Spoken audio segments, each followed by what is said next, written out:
Look at it, Evan. It's episode number 181 of My Cup of Tea. We're over the hump. Over that 180 hump, and the grind don't stop. Well, it might stop in the next week or two with Thanksgiving or Christmas break.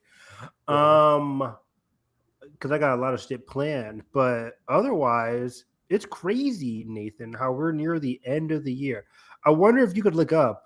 I don't want to just bring this on you, but like, what episode did we start the year on? Like, we're at 181.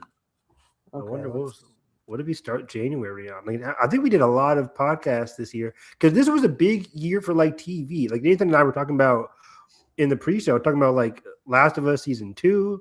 That was like 8 episodes there. We talked about It, Welcome to Derry, Andor every week. Last of Us this year? Last of Us season 2 was this year. It was like Oh. January, February, March. When did that show come out?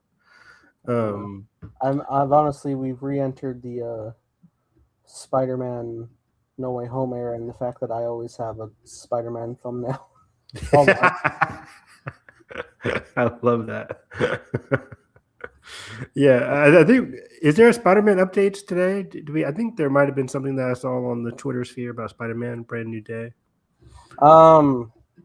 Reddit keeps trying to push plot leaks for all these things on me, but I don't want to read them. Yeah, plot leaks are crazy. Why can't anybody be like Matt Reeves and just hold everything close to the chest? Right? What do you mean I'm in January 2024? How far did I overshoot this? What the hell? I think 1, maybe 2, maybe 3. But yeah, so I'll just say what we got planned for today while you do that. We have It, Welcome to Derry, which I think last week's It, Welcome to Derry, which we couldn't do our instant recap on Monday because I was busy watching No Other Choice, one of my favorite movies of the year, in IMAX, baby. But it was really good on Monday. So we did It, Welcome to Derry. Oh, do you have something? So initially, the first couple live streams we did were a Hyperspace hype on Skeleton Crew episodes 5 through 7, and our first My Cup of Tea was January 13th of this year, where we were covering Nosferatu, Last of Us Season 2, Sonic 3, and Mufasa. That was a stacked episode. Wow. Yeah. A lot happened there. That's crazy. But yeah, so we did a lot this year, man. I still can't believe it's almost like the end of the year already. It's insane. But yeah, as I was saying, Welcome to Derry episode 7. 7? Yes. Yeah. The penultimate episode was crazy. We did some death predictions last week. It's your fault. I didn't want to come on the pod. I know. I didn't want to come on the pod and be like, hey, look what I did. But Welcome to Derry was crazy. Percy Jackson premiered on Wednesday. Disney Plus. Why are we doing 3 a.m. drops in 2025? Oh, yeah, everyone else has moved on, haven't they? Well, I guess everybody else. Does even Prime? I think Prime does 3 a.m. still. Yeah, something. Prime does do 3 a.m. because I watched the Mighty Nine, and it's like, oh yeah, 3 a.m. spoilers. I'm like, fuck me. I mean, Disney Plus is like Disney Plus and Amazon Prime is like, I don't get it, especially because Disney does 9 p.m. for other shows like in Star Wars, like The Acolyte was 9 p.m. What's it called? Ahsoka, Ironheart, right? Yeah. Like which they just shadow dropped basically was 9 p.m. Like that's insane. So yeah, for Percy Jackson, which is probably your leading Disney Plus franchise outside of the Marvel and Star Wars. Even including that, they're probably their leading franchise moving forward. Like it's crazy. It's unfortunate, but we stick through it. I wasn't that spoiled on anything, which is great. Yeah, I mean, I haven't been on Twitter much just because I've been having weird phone issues. No, I want to, but also most of my timeline is just art for things I follow, which has been great. Oh, nice. Got a nice clean TL. So yeah. Oh, let's start off with this, Nathan. Actually, before Welcome to Derry, before Percy Jackson. Air last week, we were talking about the whole Netflix versus Paramount buying Warner Brothers. And literally on air at the end of our, it was like I think we It ended happened simultaneously. I think, which is wild. I think we ended our podcast like at 11:50 or something like that. And then like 11:35, it came out from the trades that Netflix had officially won the bidding war over Paramount for Warner Brothers. And then the following morning, Netflix officially announced it, that they are pushing forward with buying Warner Brothers. Ted Sarandos somehow did it. are you excited, Evan? Are you excited for Pennywise to show up in Stranger Things? Are you excited? Wow. Actually, no cap. That would be kind of cool. There has been, I mean, it's way back in naivety of Disney acquiring Fox. Really, the only big talk was like, "Oh, Marvel has the X-Men now," and it really was. and it'll be a fun time. Scoot those layoffs under the rug. Don't 10,000. Yeah, 10,000 jobs lost. Oof. Yeah. There's not even that kind of fun here like at all. It's just like, all right, well, what? So now they own 2 streaming services. Yeah, like I was watching Mr. Sunday Movies. We're talking about this. Oh, nice. On Weekly Planet, and experts, they were like certified experts on the economics of the decision. Certified. They may, if this gets blocked, they might make a bid. They said, but they pointed out an interesting thing, which I feel like a lot of people are also thinking is like Netflix just inherited WB's game division as well, and like, what are you gonna do? What are you gonna do with that? Do you have plans for that? They have zero plans for that.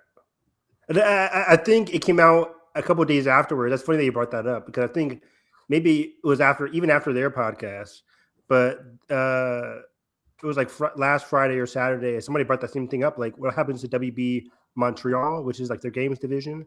Yeah. The people behind Arkham and like Rocksteady and Rocksteady, exactly. Things like that. Netflix doesn't care. Granted, Netflix's game division is utter shit. Like it's nothing. So those are like mobile games. They might just let.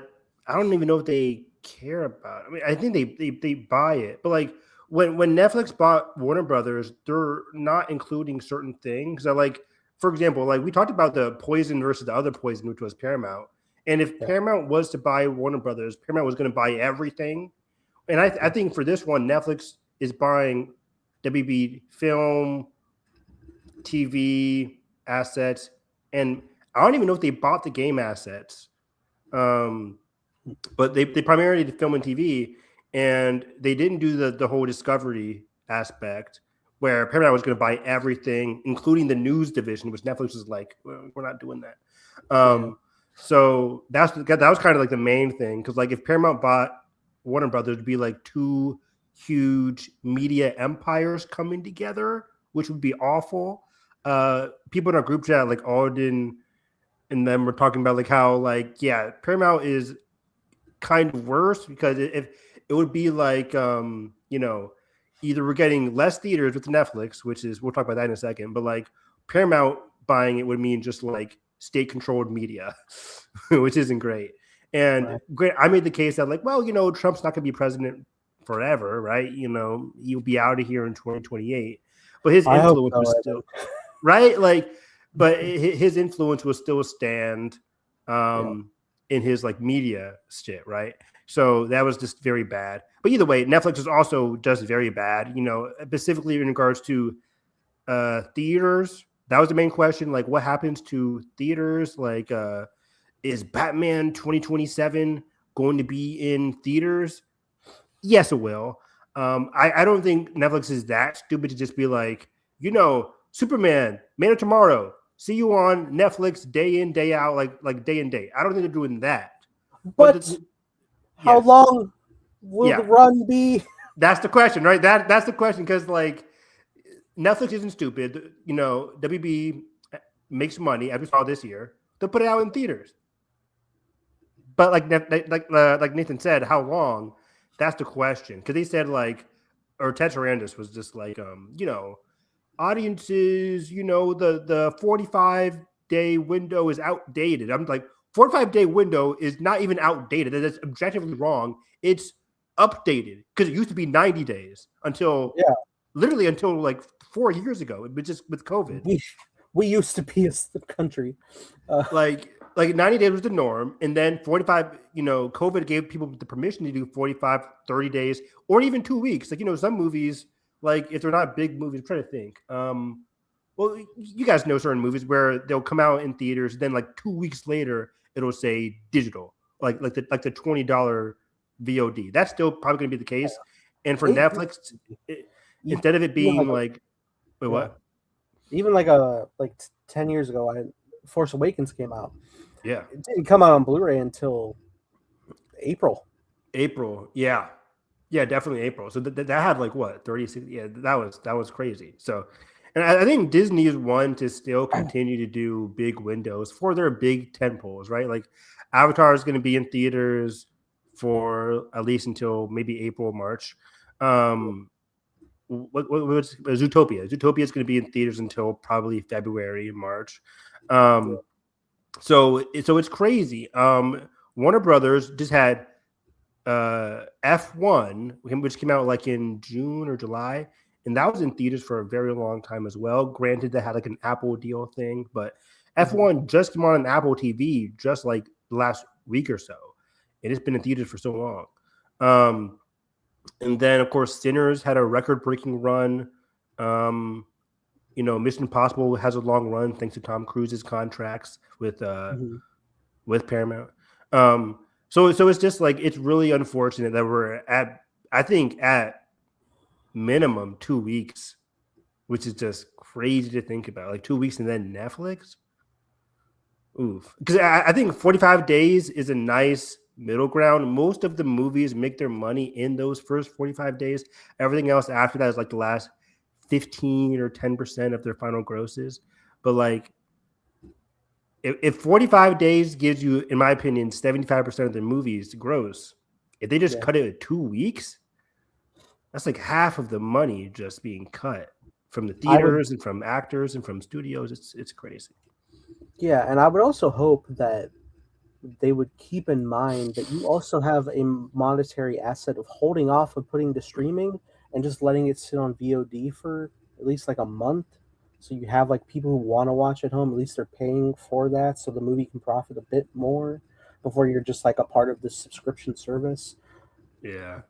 But I also hear like a lot of people in streaming just like don't care about the VOD side. And I don't know how the profits of streaming work. I still don't understand. I want to understand, but I don't get how a household of however many people can fight over that you can watch again and again in a 30-day window of a subscription is more profitable than anything else. Yeah, I don't get it either. It's kind of confusing. And I know for actors' perspective, it's also very confusing as well in terms of like their pay cut, in terms of residuals as well. For TV, that's very bad. Like people get paid very well on HBO when their show stays on HBO or HBO Max and stays there for a long time. They get residuals. For Netflix, it's a different thing, I think, which makes it very hard for especially the TV side of things in terms of residuals and how long their show stays on the service. For movies, I don't know how the pay will work out there. It'll have to be like a contract by contract basis for each movie, which is just so disappointing. It's just sad because WB has a great slate. They had a great couple of filmographers or directors. I mean, working there. Like they had Denis working there, Coogler working there. Nolan's dipped; he's gone. But like, it's unfortunate. It's still unfortunate. We won't see the big impact of this until like 2027, 2028. But it's those windows. That's the big thing. Those theatrical windows will be shortened. So DC Comics is going to stay DC Comics. I think that's fine because WB doesn't touch those. So DC Comics will be DC Comics. But this was always a part of the plan, right, Evan? We wanted to sell DC to Netflix to restore the Snyderverse. So, oh god, we getting it back? Snyderverse. And I saw a clip from the craziest of places, actually, Grace Randolph, which I don't recommend people watch her stuff at all, but it came up on my TL. I don't know why. But she made one good point out of, a million negative points, and that is Zack Snyder has not been good to Netflix. Not in terms of like behavior, he's a cool guy, No. but like in terms of his movies, like yeah, Rebel Moon was a middle hit. Rebel Moon Part 2 was not a hit at all. His Viking show was not a hit. Army of the Dead was not a hit. He planned anime series, didn't come to be. So it's like I think they're letting that slide. I think he's done there as well. I don't know where his next move is, but isn't he doing that one thing with like he's like doing another kind of unique movie as well? I think that's outside of Netflix. Oh, right on. Yeah. Even then, that felt like an odd time. I still haven't seen either of the Rebel Moons, but it did feel odd that you were already like in the just streaming service area. You weren't like under the confines of box office reception like Justice League was. So it's like, why did they have to like have him put out a specific theatrical type cut and then a director's cut later? Is that must just be riding off of the high of the Zack Snyder Justice League, but like you're already in a frame where you're fine. It's weird. I think more so it was just that Netflix saw his cut, they didn't like it, so they're like, just release the first one first. People see like the Netflix version first, and then they're like, okay, we'll still give you your cut, but it'll come out 4 months later, right before Part 2 drops, where everybody has forgot about it by then. So it was it's very messy. But also, I just remembered they did say they will keep HBO Max as its own separate thing, at least for a while, for a little while. That way, like, shows like that was recently announced like, as early as this year, like future seasons of My Adventures of Supergirl, the Green Lantern animated series, a lot of animated DC series that was in production will still hit HBO Max, but those TV shows and a lot of WB stuff goes to other third parties, like goes to Apple. Like when you start an Apple show, sometimes it could say like Sony or it could say WB, whatever. So Netflix will continue to produce WB TV shows for third party streamers and networks. And they will still produce HBO/HBO Max shows for those split services. I think they'll stick that after a while and slowly let it like drip, like slowly, like in 2030, The Pit will be on Netflix, for example.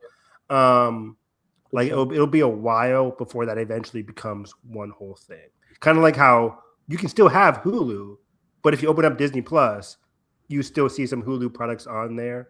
Like, you know what I mean? So that bit still annoys me when I go to Disney Plus, because like I'll go to like search stuff and I'm like, why am I getting this insane horror slasher in the middle of these Disney results? I just want specific defining separation. Which is weird, because like even if you don't have the Hulu thing, like it'll still show up. Like you just click on it and just be like, oh, you can't watch it because you don't have like it's weird. It's like, why the fuck would you show it to me if I can't have it? Right. So it's weird. But yeah, people can still buy the Hulu app by itself. It's just not that many people are doing that. That is that's also the unfortunate fear I have, which is like, imagine you just like you log on to Netflix one day and it's just a little tiny tab that's like HBO. It's right. Like, okay, nothing special. Which was like a crazy fault later or earlier with HBO Max, where they're like, we're gonna drop the HBO, the big name of the title that we built 30, 40 plus years on. Weird. And then they're like, oh, we'll bring it back, and now we're gonna sell it. Which is just weird, so weird. But yeah, I mean, the biggest unfortunate thing, and lastly, is like HBO is Netflix's biggest like competitive threat in terms of like TV notoriety, TV acclaim. Because people always know Netflix has a lot of good shows on Netflix. But mostly, I mean, they have like Stranger Things. They have, in my opinion, Ozark. They have some good shit on there.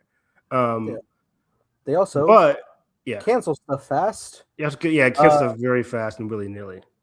And God forbid that extends to the HBO Max side of things.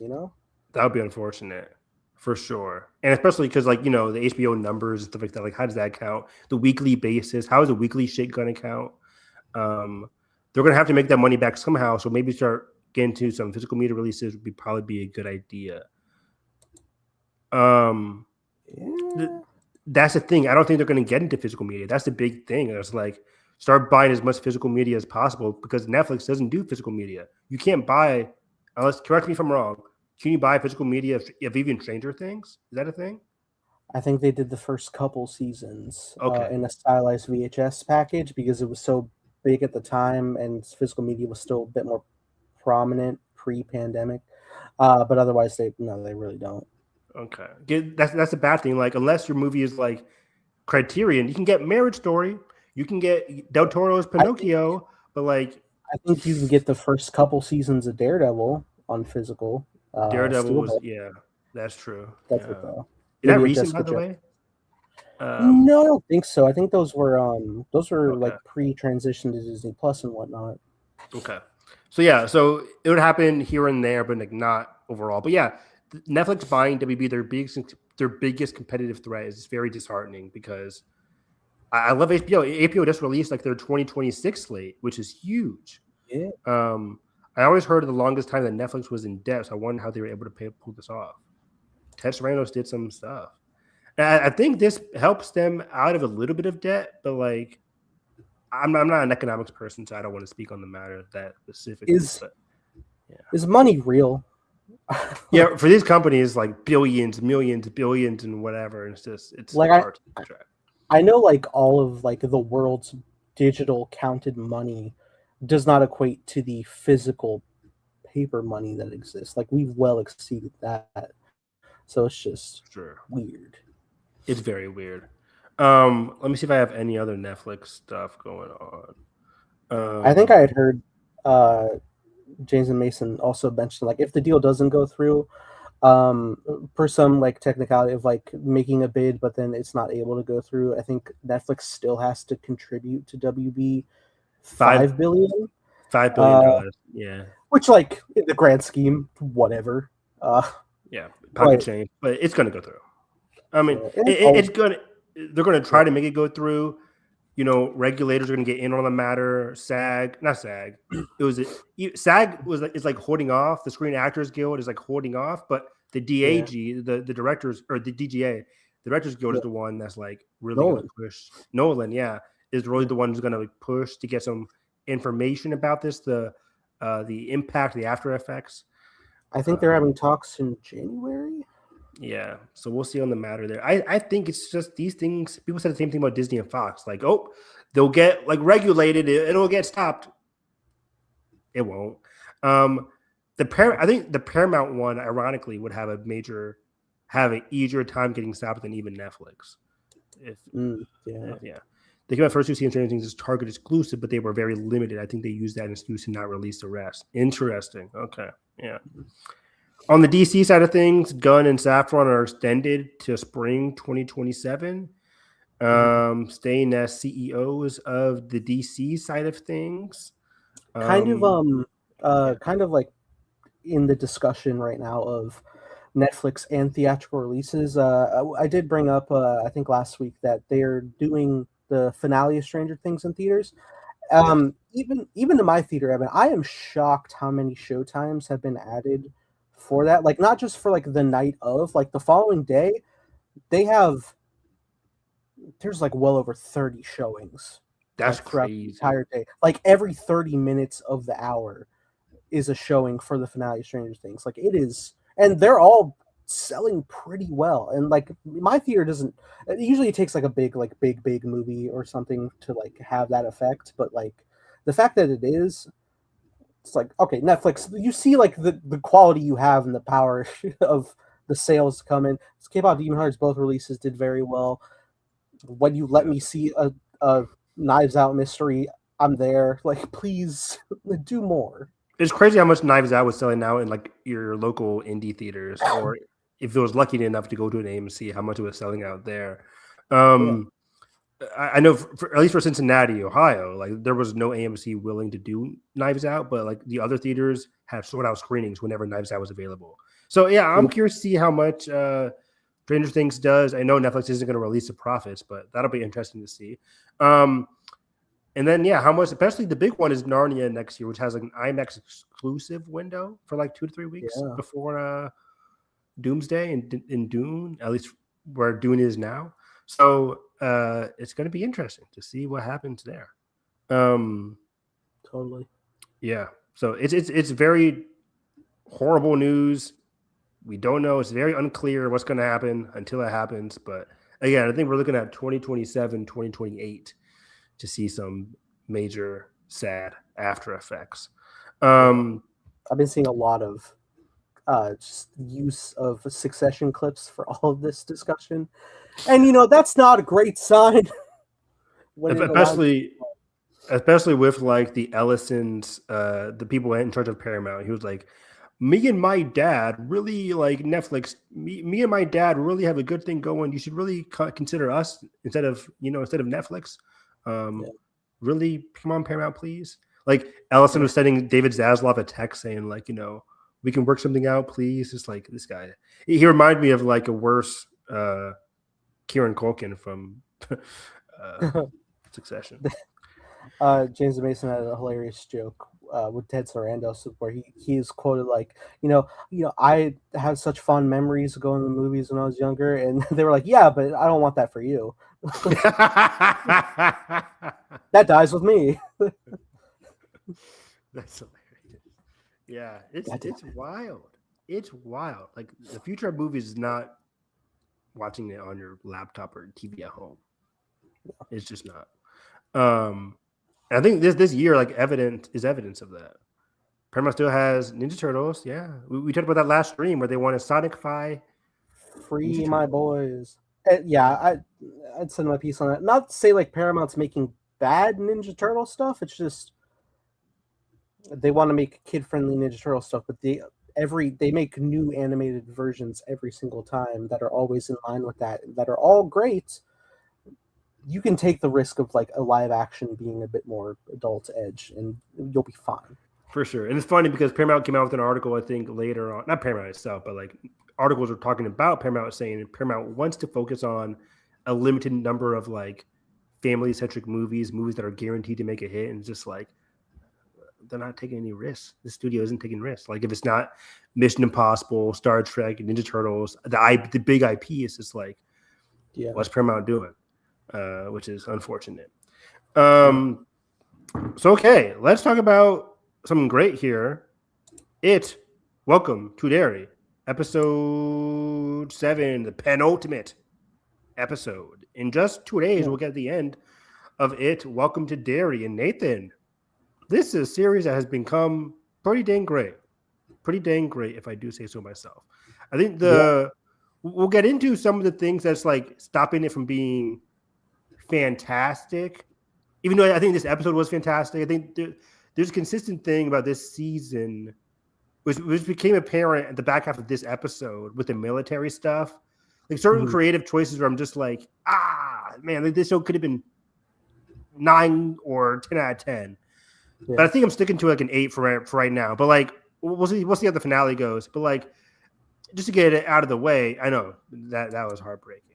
But the military stuff just seems so goofy. And I know this is I say this in the show that seems like I know. Like I get it. This show is about a clown killing kids, or an alien clown, whatever. But like it's inherently supernatural and goofy. But like the military stuff just seems so okay. Like I was willing to buy one plan, but the new plan is even worse for no reason. Like as he's talking about it, I'm just like sinking in my seat. Like, what are you doing? But yeah, we had the anticipation that obviously their goal is like, how are they going to use Pennywise as a weapon of mass destruction, pretty much, against the enemy. Obviously, we know they wouldn't succeed, but the curiosity was like, how are they going to encroach on this, and how is it all going to go awry? Which it will, but still. But it was intriguing to see like what their initial plan was, because I know their idea was to shrink the pillars, but now let's talk about it now. The reveal, they're actually taking the pillars to destroy them, to unleash Pennywise on the country as if it wouldn't migrate, and to put the fear into people to keep them in line of normalcy. And the equating is that he's feeding on children, but more children die in car accidents comparatively, so it's fine. But okay, the car accidents are still going to happen. Yeah. Not great. I know that's like the idea is like it's a corrupt person. I guess obsessive madness since childhood, but like yeah, that's the easy out. There was such like a great nuance with this general because of like how compassionate he has been to Halloran the whole season. I'm like this, and he has a connection with Rose. I'm like, okay, cool. There's layers to him, but then to just have this crazed of like the world's gone crazy. I'm not the crazy one is just unfortunate. It is unfortunate, and I think of like antagonists that are doomed by their own ideals. And I think a good one is like, I keep bringing this up. It's a great show from this year, My Adventures with Spider-Man, or whatever it was called, Your Friendly Neighborhood Spider-Man, where Osborn is an incredibly flawed character. He's bringing a Venom into this universe, but like they were able to write it in a way that wasn't like, this dumbass, like, right, like. Yeah. They were able to write it in a way that sharply connects to his relationship with Peter and how he's doing things to further his own agenda, his own science, and his own son, like his relationship to his son. Like it felt more like not relatable, but like slightly understandable. And even when it happens, he's like, shit, I did not want this to happen. Like, oh no, like crap. And we can still see sides of his darkness there. Like there was just more nuance, even in the 23-minute animated show. For this one, like you're saying, I like his relationship with Rose. That was pretty interesting. His flashback and when he was a kid was very interesting. I liked that scene. But now the show hasn't really developed him and his relationship with Rose in the past couple episodes anymore. And now we get this random scene where he's just like going full-on crazed mania, saying like, we can just see how calm the streets are now after that crazy accident. And you see how calm everybody is now. Like, that's what we can have now. We can have peace. The world is going crazy. Don't you see? And I hate it because, like, it just relies on us knowing the history of the world. Like, yeah, we get it. The 1960s are a bad time, I guess. But just, like, for us to just be like, oh, yeah, 1960s is bad. Can't you see? And we're like, I mean, we see that Derry's bad. We don't know what the world's up to right now. But it's just like borderline fascism. Right? Like this is just like we're supposed to take your word that like the world is chaos and this is just going to help us. Like, what are we doing? Draven says, what could kind of save the military thing for me is if Pennywise is influencing the army to help him get out. That would kind of work for me. I would kind of like that. But I would like him to be like his own character, but also just like, I don't know. What do you think? I personally I don't see that being a possibility because of how established it is that they're all functioning on the base that is removed from Derry and its influence. That was the whole like thing with Will's family staying on base for safety and whatnot. I think Draven's just saying like if they wrote it like that, yeah. Sure, and granted, the journal has gone to town a couple times, so it's possible. I don't think that's the possibility. However they would write it, it could land for me. It would just we'd have to see. I don't really get why the ghost lady was showing heaven where the pillars are. I can't help you out there either, but I'm not entirely sure how this. I mean, I feel like the spirits may depend in the realm of The Shining. It might depend on their functionality because, like, the evil spirits, like the ones in The Shining, have like a specific vendetta to get the Shining power from the individuals. Like Danny, that was the whole course of action there. For here, the lady might just have been on her path returning to the grave. It could just be like an endless limbo cycle. I don't know how that's are functioning. That's exactly what I was thinking too. Halloran earlier talked about how the ghosts traveled to where they died. Maybe she died near the pillar, or maybe she doesn't know what Halloran's up to. Maybe she brought him to the pillar thinking like, okay, they'll help defeat Pennywise, not knowing that, hey, the military guy has a whole other plot in mind that even Halloran was unaware of. Because nobody knew until they got there, until it's like, okay, boom. Yeah, here's a plot twist. It's like, oh, okay, now they're changing it up. So, like, maybe she knew, maybe she didn't know, but I think I'm with you. Maybe she just died near the pillar, and he was just like, let me just follow her. Because none of the ghosts seemed like stubborn to be like, we're not moving. We're not, just because you can see us now, we're not going to show you. They seem to be on their own thing. Now, in this event that they have effectively destroyed this pillar, I think it's clear the direction for the finale is that Lily's going to have to give up her shard in placement there to reseal Pennywise into Derry. I didn't even think of that. That's my thinking. Yeah, that makes sense. I didn't even think of that. Yeah, give up the shard. Because Lily is not doing well even with the shard. She's like her body's going a bit cold there, and she's not doing so well. We'd also now seen she can still be haunted with it. Yeah, exactly. So that's interesting. So yeah, that's a good idea. We'll talk about predictions, but that's a very good one. I didn't even think of that. So yeah, but let's get into. So that was kind of like my weakness of the episode. I'm just like, I'll see where this choice goes in the finale. I have a feeling I won't like it because, like Nathan said, yeah, we know the military has to lose, but how they were going to lose, if they were going to try to lose by like at least trying to cage in Pennywise, that would have been more interesting to me because even though that is also pretty dumb, at least they're trying to actively destroy a threat rather than just like letting a threat that they know they can't control go wild. Like this was especially unfortunate because by this point, Pennywise was done. He went to sleep, and they woke him back up by poking the bear. Which is so annoying. You're right. Yeah, that was the bigger part. What I was upset about, like, and that part is like, okay, the show wants us to be upset about that, but like, yeah, Rose said like, "Hey guys, our meeting's up. See you guys in 27 years." I think one of the characters said like, "Peace out. See you guys next time, next meeting." And yeah. It's so tragic. Like they called it like the augur or whatever. It's like, yep, a dark event happened. We couldn't do anything about it for some reason. Like we can only, I think Rose says we can't prevent it, but we can protect the living. And then see y'all in 27 years, and then fuck, they let the thing open. But at least they leave it open. What does Pennywise do initially? The first thing he does when he gets let back out, go F up Will. That's crazy, you racist prick. That's wild. Yeah, which I immediately called like when he was on the phone. I was like, why aren't we cutting to dude? That jump scare actually got me. That was a rare jump scare that actually got, because I knew he was about to get spooked, but like the positioning was like what really fucked me up. In the room, yeah. In the room on top of the refrigerator in a crouch position fucked me up. I was like, oh my God. Jaw down, covered in blood. That was so awesome. Fucking awesome. I love that shit. Also the shot of like the resting place he's in where he's just in the bloody remnants of the bodies and just a pool of blood. Very carnage driven, horrifying. That was incredible. An incredible shot. Some of the creative choices with like the direction of Pennywise and everything was just phenomenal. I totally agree with Draven. The way Pennywise looked covered in blood. Will was talking that shit until it just fucked out. Will was talking that shit. I like it. Will didn't give a fuck.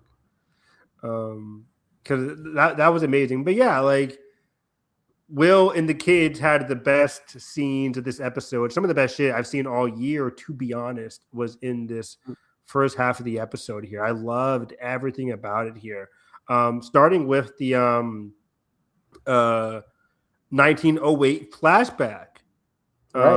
With Pennywise, the birth of Pennywise, not birth, but like we see a deeper showcase of Bob Gray as Pennywise, the dancing clown, with his daughter Ingrid.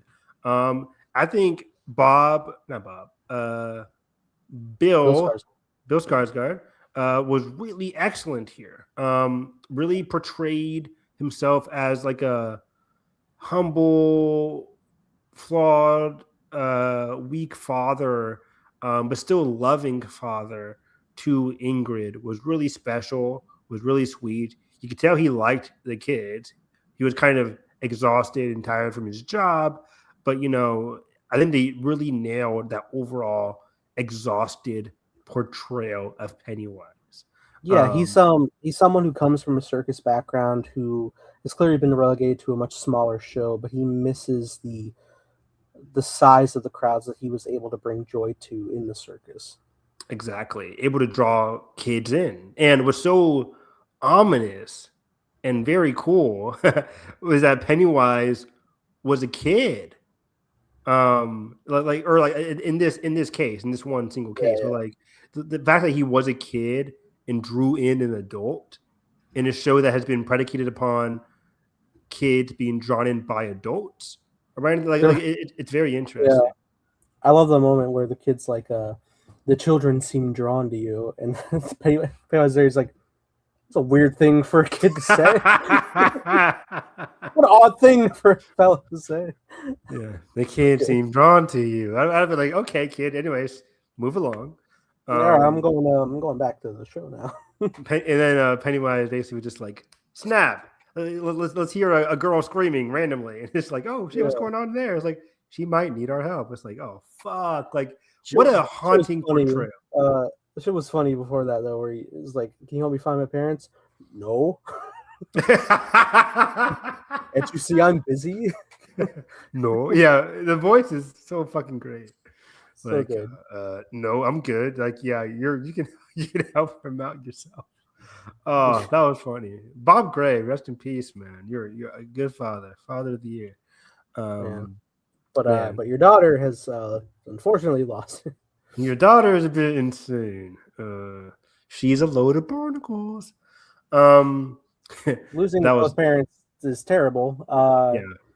And the way it has happened is terrible, but also falling into Pennywise's trickery, but also she tipped off the guys to the black spot, so it all falls back on her, which is terrible. 100%. But yeah, I just want to say like that haunting shot of the kid like holding Bob Gray's hand, walking into a dark forest was very haunting. Like that was eerie moonlight glow in the kid's eyes.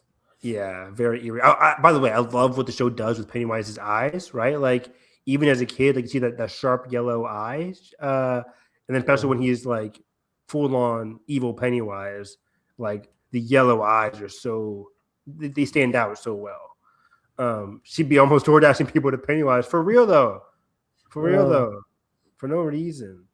And yeah, like you can excuse it being like, oh, she's being tricked, but like.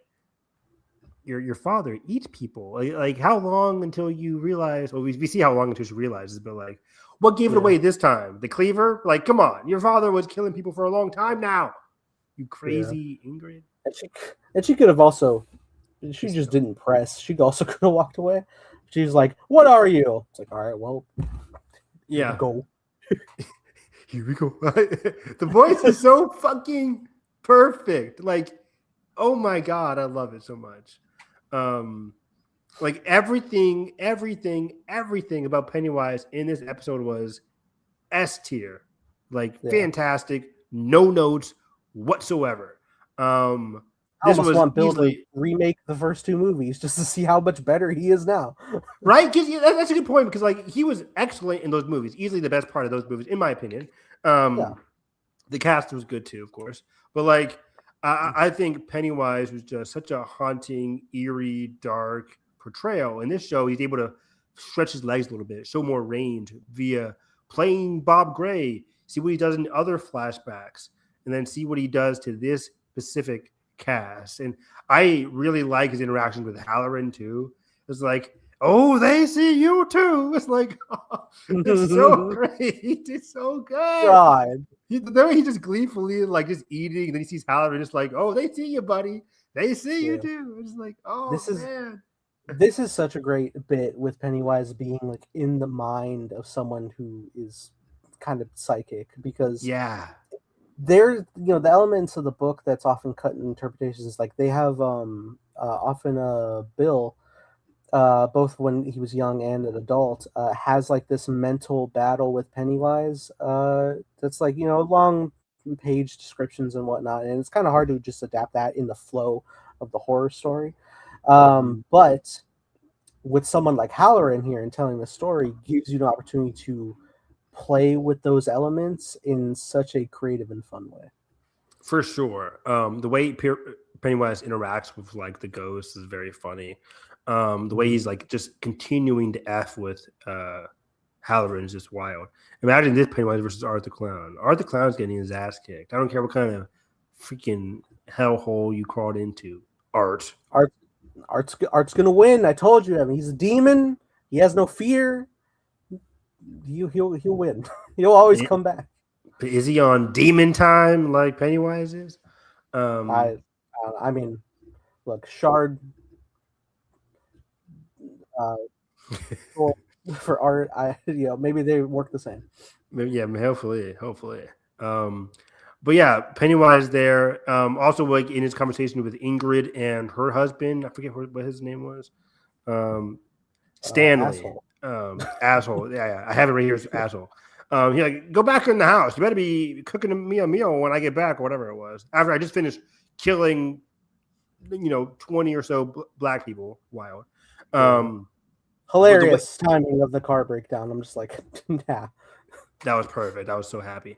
But the oh my god, the shot at Pennywise with the cleaver is one of the most craziest Pennywise shots ever. Just like one whole take, just like slice, grab the head, eat it, blood dripping down his face, just like eating it in front of her. Do I have face on my face? So good. So good. Yeah. Do I have face on my face? The way he's just like full on, just like eating, going to town on that face, pause.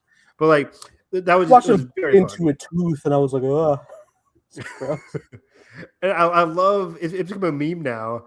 But when Ingrid's like, "Who are you?" Pennywise is like, you see his eyes darting left and right. He's like, oh. It's me, Pennywise, your dancing daddy.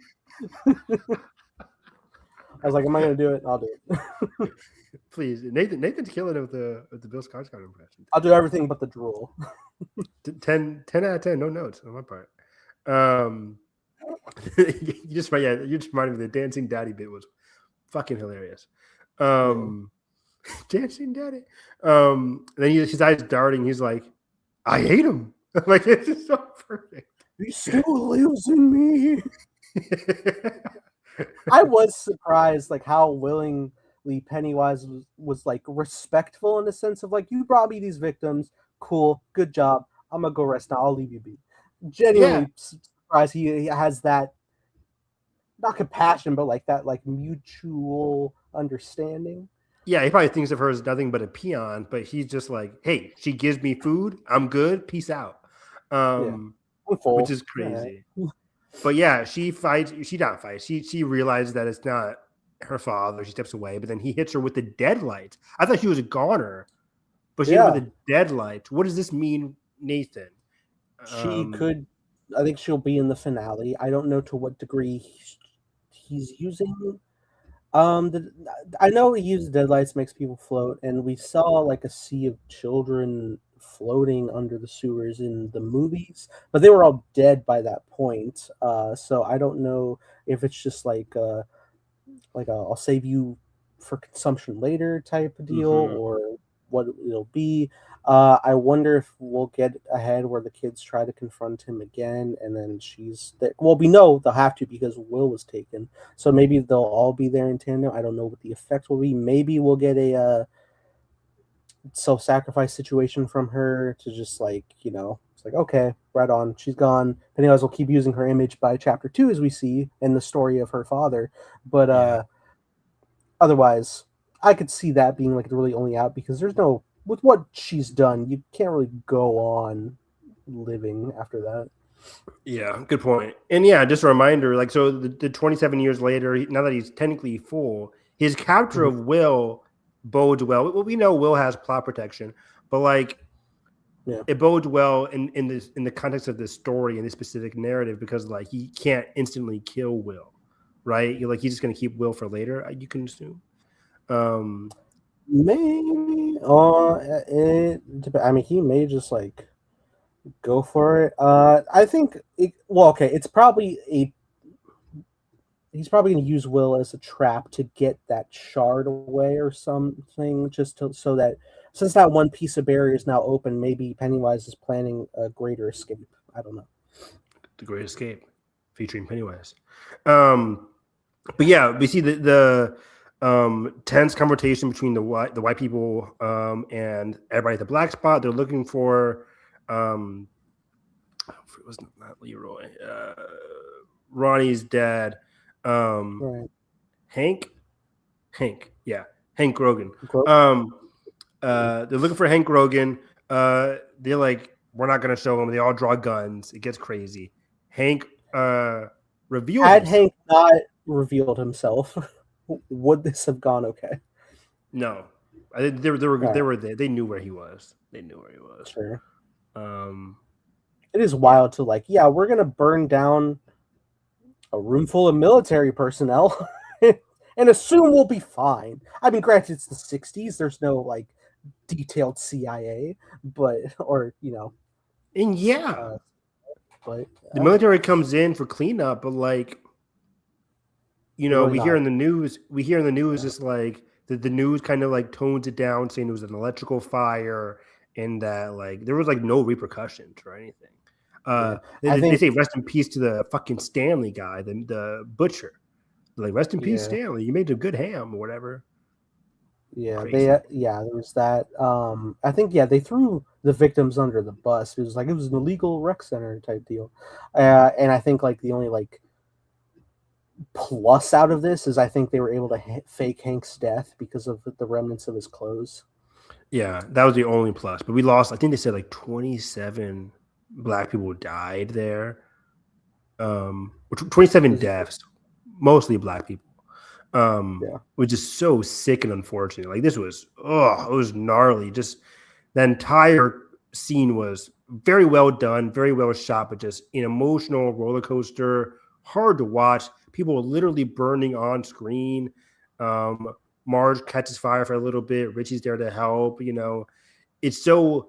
And usually I complain about things being so hard to see, but it felt realistic. Where it's just you can't see 5 feet in front of you. People looked like silhouettes just burning. The camera had a really grainy, smoky effect on it. It was really startling, really immersive, and really just crazy to watch. And they were still shooting as well, which is horrifying. Right? Oh my god! There's guns. Yeah, people getting shot everywhere, burning everywhere. It was just oh my god! It was one of the most craziest sequences I've seen all year. And Pennywise was in there. And Pennywise just eating everything, eating the leftovers like it's Thanksgiving dinner. It was crazy. So that was insane. I have here that my only note was there was absolute carnage. Halloran sees the war chief woman that allows him to bring the kids to safety, specifically Will and Ronnie and Hank. They try to go get Marge and Richie. Fire, kindling or whatever, drops down from the roof, separates Marge and Rich, and oh my god,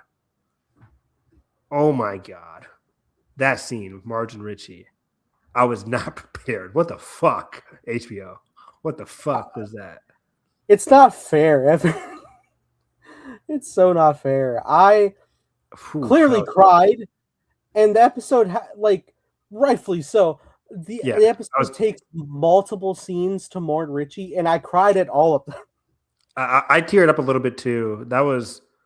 Oh, I just watched the video. Funny enough, literally before the podcast, Marge and Richie actors were on Instagram or whatever, and there's a clip, and they, it's funny to say it nowadays, but they improvised the "I love you," I love you, Marge, or she started it. She said, "I love you, Richie," and he replied, "I love you, Marge." That was improvised, and Andy Muschietti kept it in. Evan, crazy he's monologuing about nights. He kissed the box. Oh my god, kissing the box was. I don't want to live. That was insane. That was so emotional, extremely heartbreaking. Wow. Even I got emotional. I was just breathless, absolutely breathless watching that entire scene go down. They didn't have to show his body. Not at all, man. Oh man. Everybody affected. And then we gotta go tell Lily. Then we throw his plane one last time. God. Yeah. He never got to hit Main Street. Oh, that was heartbreaking. And they knew I was rooting for Richie and Marge. They knew that. That's insane to give us such great Marge and Richie content last week, and then just to break it and shatter us to pieces this week. Uncalled for. Absolutely uncalled for. But it was a fantastic, unforgettable scene. Wild. And Pennywise didn't even eat Richie. You just let him die from smoke inhalation. Don't touch him. Oh wait, I've just remembered. What's the daughter's name? Of Ronnie. original Pennywise. Oh, Ingrid. Ingrid. She's found the following morning on a stretcher, but then she like eyeballs the kids as she's being taken away in the ambulance. So she's not with Pennywise, like I was thinking.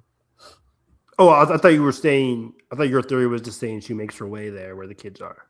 I mean that could be the case too. I don't know what the function there will be. Like, I guess she's like under his mind control in essence, and is loose on the town. Yeah, I think that could be the case, or she could just be stuck in a loony bin forever. Right? Maybe. I don't know. Right now, it's like being helped medically. So yeah.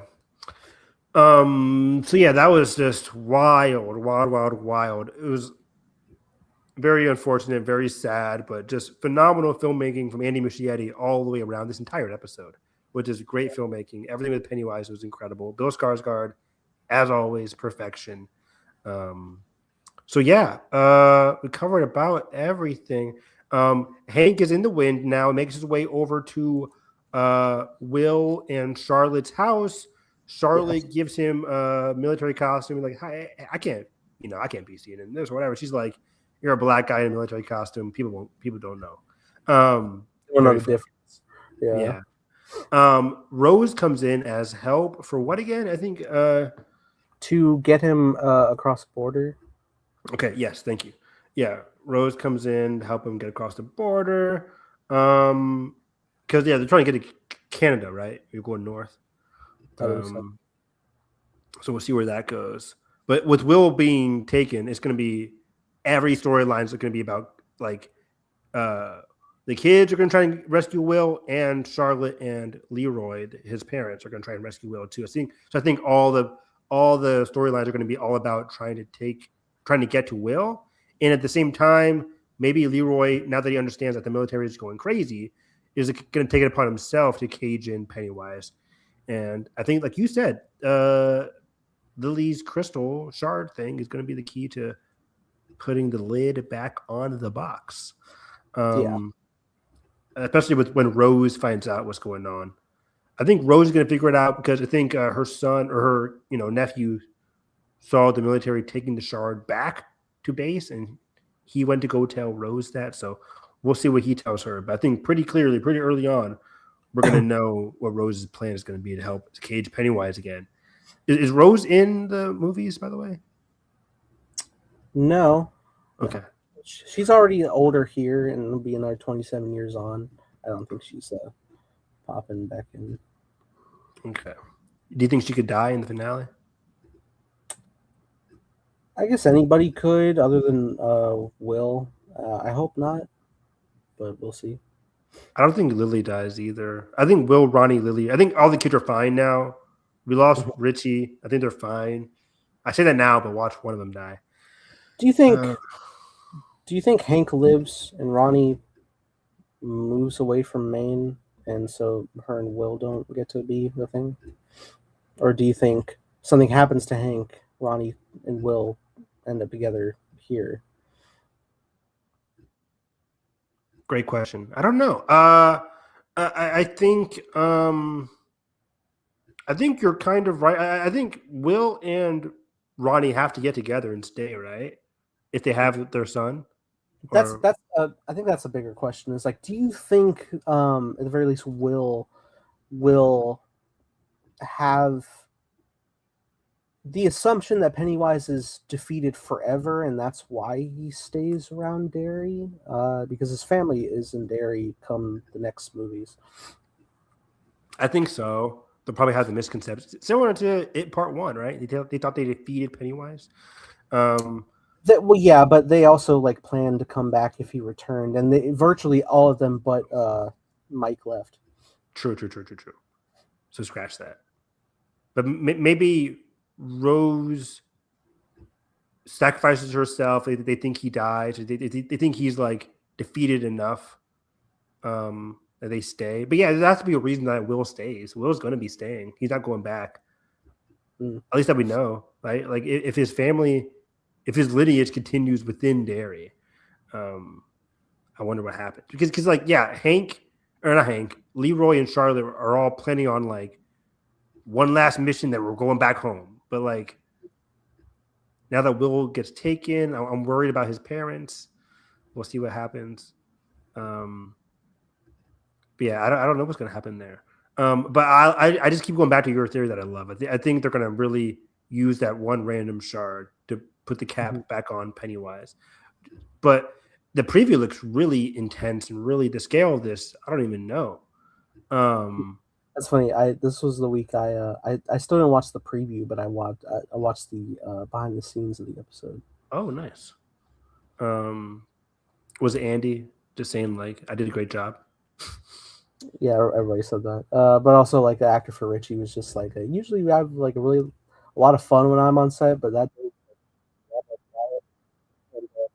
you said what? It was like a lot more quiet because we're filming his death. But also he was very understanding and respectful of the story decision of like the weight of losing Richie within the context of the story. I think right now, I don't know if this is canon or anything, but I think there's a theory going on right now that Marge might be movie Richie's mom and might name her son after Richie, which could be cool. I think they're also like optical glasses comparison. Richie was the one played by Finn Wolfhard. Yeah. That'd be cool. I like that. Why not? Sure. Yeah. People on the internet know more than me about this universe, so that'd be cool. Yeah. So I think in terms of casualties, I think can they kill off the police chief Bowers for what he did this week with the whole bullshit? I would love that. It's funny at the same time they've already like closed like their involvement in the department of police chief. Not that it's going to change anything because his son also becomes part of the police, and then his grandson Bowers is the bully in the movie. So I think he may get a comeuppance. I don't know, but the Bowers are still going to be in law power. Okay. So. But yeah, I'm curious to see what happened with Will's parents. How does that story wrap up? We still get revenge for Leroy losing his partner in 2 episodes ago. So hopefully he gets some comeuppance with Pennywise. Yeah. And yeah, Pennywise just seems so powerful now that he's out in the open. How do they possibly defeat him? I think we'll lose the general. That's what I think. Oh yeah, for sure. I can see. For some reason, I think Rose is going to die too. If we lose General and Rose, that'd be kind of interesting. Those are my 2 guesses: the General and Rose for sure die. I could see a mirroring of the forest scene, where when the General ran into the forest as a kid and met Pennywise, and then Rose saved him. I could see a mirror here, but not saving him this time. That'd be good. So we'll see what happens. But great episode, and I'm really liking the series. It's a really fun series. Again, the only negative is just like the military choices in this episode. I was talking to Edgar about it. He was complaining about some of the CGI. CGI is hit and miss with this show, but I think they've been getting better and better with the CGI. I really liked the work, the visual effects in this episode in particular. So yeah, good show. I can't wait to talk about what goes down with the finale next week, in a few days this time. But now we have Percy Jackson. There we go. Okay, shit. Oh, shit. Okay. I love this. Nathan put in the work. This is why I pay Nathan the big bucks, guys. Yeah. We're back. We're so back.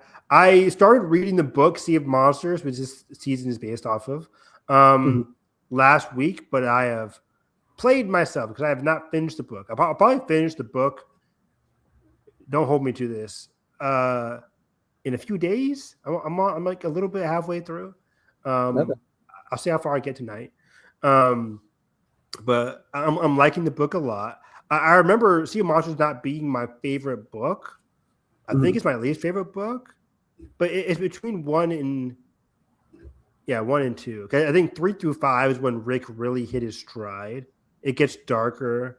It gets a little bit more mature. The connections get more interesting. Even though 3 has less Annabeth in it, and I don't like that. Spoiler alert.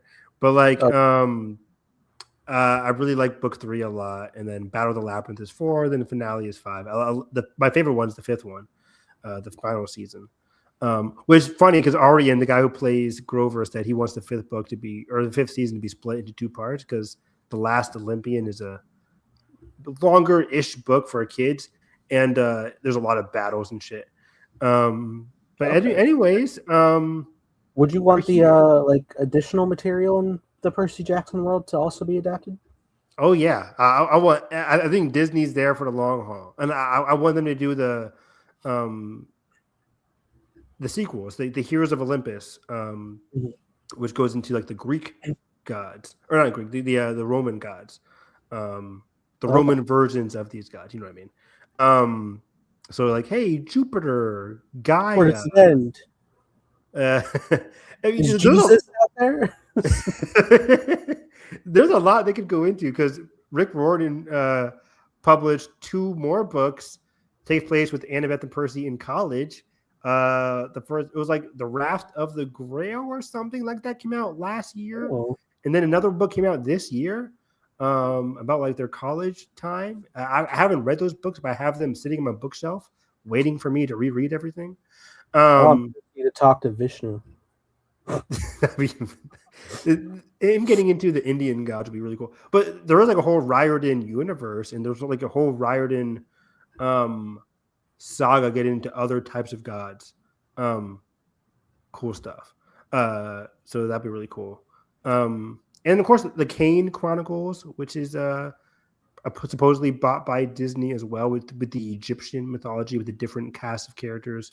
That'd be really cool. I love those books. That's a trilogy though, so that could be like 3 seasons. Anyways, book 2, we're so back. I loved these 2 premiere episodes. Really good. I love having 2 double episodes, by the way. Really got us into the feel of things again. I just like these 2 episodes a lot. I think the tone is really nice. Great casting for Tyson, who I just learned, Daniel Diemer, I think his last name is Diemer. I think Daniel Diemer is 29 years old. He's my age, playing Tyson. I would not have guessed him being 29 at all. Everybody else is 16 in this show. Yeah. I'm experiencing the Chamber of Secrets effect where Walker's voice is so deep. So I knew it was going to be deep. So this is funny. They've been doing this thing online where and they had Walker Scobell on, so he was like fully animated for like a segment. And I heard him talk, and his voice was so much deeper in season 1. And I was like, what the fuck happened? It's so funny. Yeah. He's like, in season 1, he's like, my name's Percy Jackson. And, this is how my day got crazy. And then season 2 is like, hey, Sally, how's it going? Hey, Mom. I'm like, oh, wow. I bet you didn't think the gods were real. They are. So but I like this. I like this. I made the same comparison to like Harry Potter. Daniel Radcliffe in Chamber of Secrets is very different from him in Prisoner of Azkaban. He's a bit taller. He's gonna steal the Sorcerer's Stone. I can't let you out, Hedwig. Yeah. Because I think they filmed the first 2 movies back to back, but then the third one there was like a gap, so like everybody got older. So very funny. But yeah, this one makes sense. We do have a year gap, and not only was there a year gap in universe, there was a year gap in, I think, in terms of filming as well. They filmed season 1 in like 2022. season 2 came out in 2023, and they don't start filming this until 2024. So there was like a 2 years, not including promotion, stuff like that, like gap. So that was just pretty crazy. And now they've kind of fixed it where like every year they're going to be filming a new season. So they already kind of teased that they're filming season 3 now. They're going to be filming season 4 next year as well. So they're going to be right on in it for the long haul here. But yeah, the ages make sense. And, you know, there better not be any complaints about this, because even as a teacher, I know some sixth graders who were taller than me. Like, I'm not the tallest guy in the world, but like there were some tall 6th and 7th graders at my school, especially 8th graders. It's crazy. So the voice makes sense, the age makes sense, the everything, the height makes sense. But yeah, it's so great seeing Percy back. A lot of the changes from the book, just from what I understood so far, make sense, and they're really showcasing and elevating a lot of the great interactions around camp, especially Percy and Annabeth. The Percabeth shit is amazing. I think Walker and Leah are just fantastic in these roles. I think everybody has more. If they feel more natural this season, I think they were very good season 1, of course, but I think they're just improving in season 2. I think they're very, very good here in season 2. And yeah, the action, the chariot race was great. I love Tyson. Oh yeah, Tyson and Percy's dynamic around like their sibling dynamic was very, very interesting. I really like that a lot as well. But yeah, I can go on for hours. What was your interpretation of the first 2 episodes, Nathan? Well, it was very exciting because I am in a place where I have not read past the first book, so I never saw the Sea of Monsters movie that they tried to make, so I had no inclination of any of the story. I didn't know about that he had a Cyclops brother. But that's pretty much all. I also remember when we finished last season, when the trio hug and say goodbye, I was like, I can't wait to get more adventures of all 3 of them. And then you immediately on the pod were like, I'm gonna miss this, and I was like, what do you mean? What are you talking about? Hold your tongue, sir. So I'm honestly impressed. I'm getting as much as I am right now. Where kick it off with Grover, which I thought was great, and the fact that I'm getting as much Percy and Annabeth as I am, I'm like. But then as soon as Chiron is like, you have to get on your own quest, and you can't tell Percy about it. I'm like, don't do this to me. Don't do it. And also, it's getting messy, which we're going to see how that continues to spin, because I'm honestly surprised, even by the end of episode 2, that they're still together. I'm sure it's going to change. I don't know how the story's going to go. I don't want to spoil it. I'm just giving my thoughts.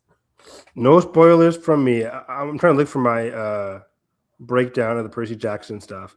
Because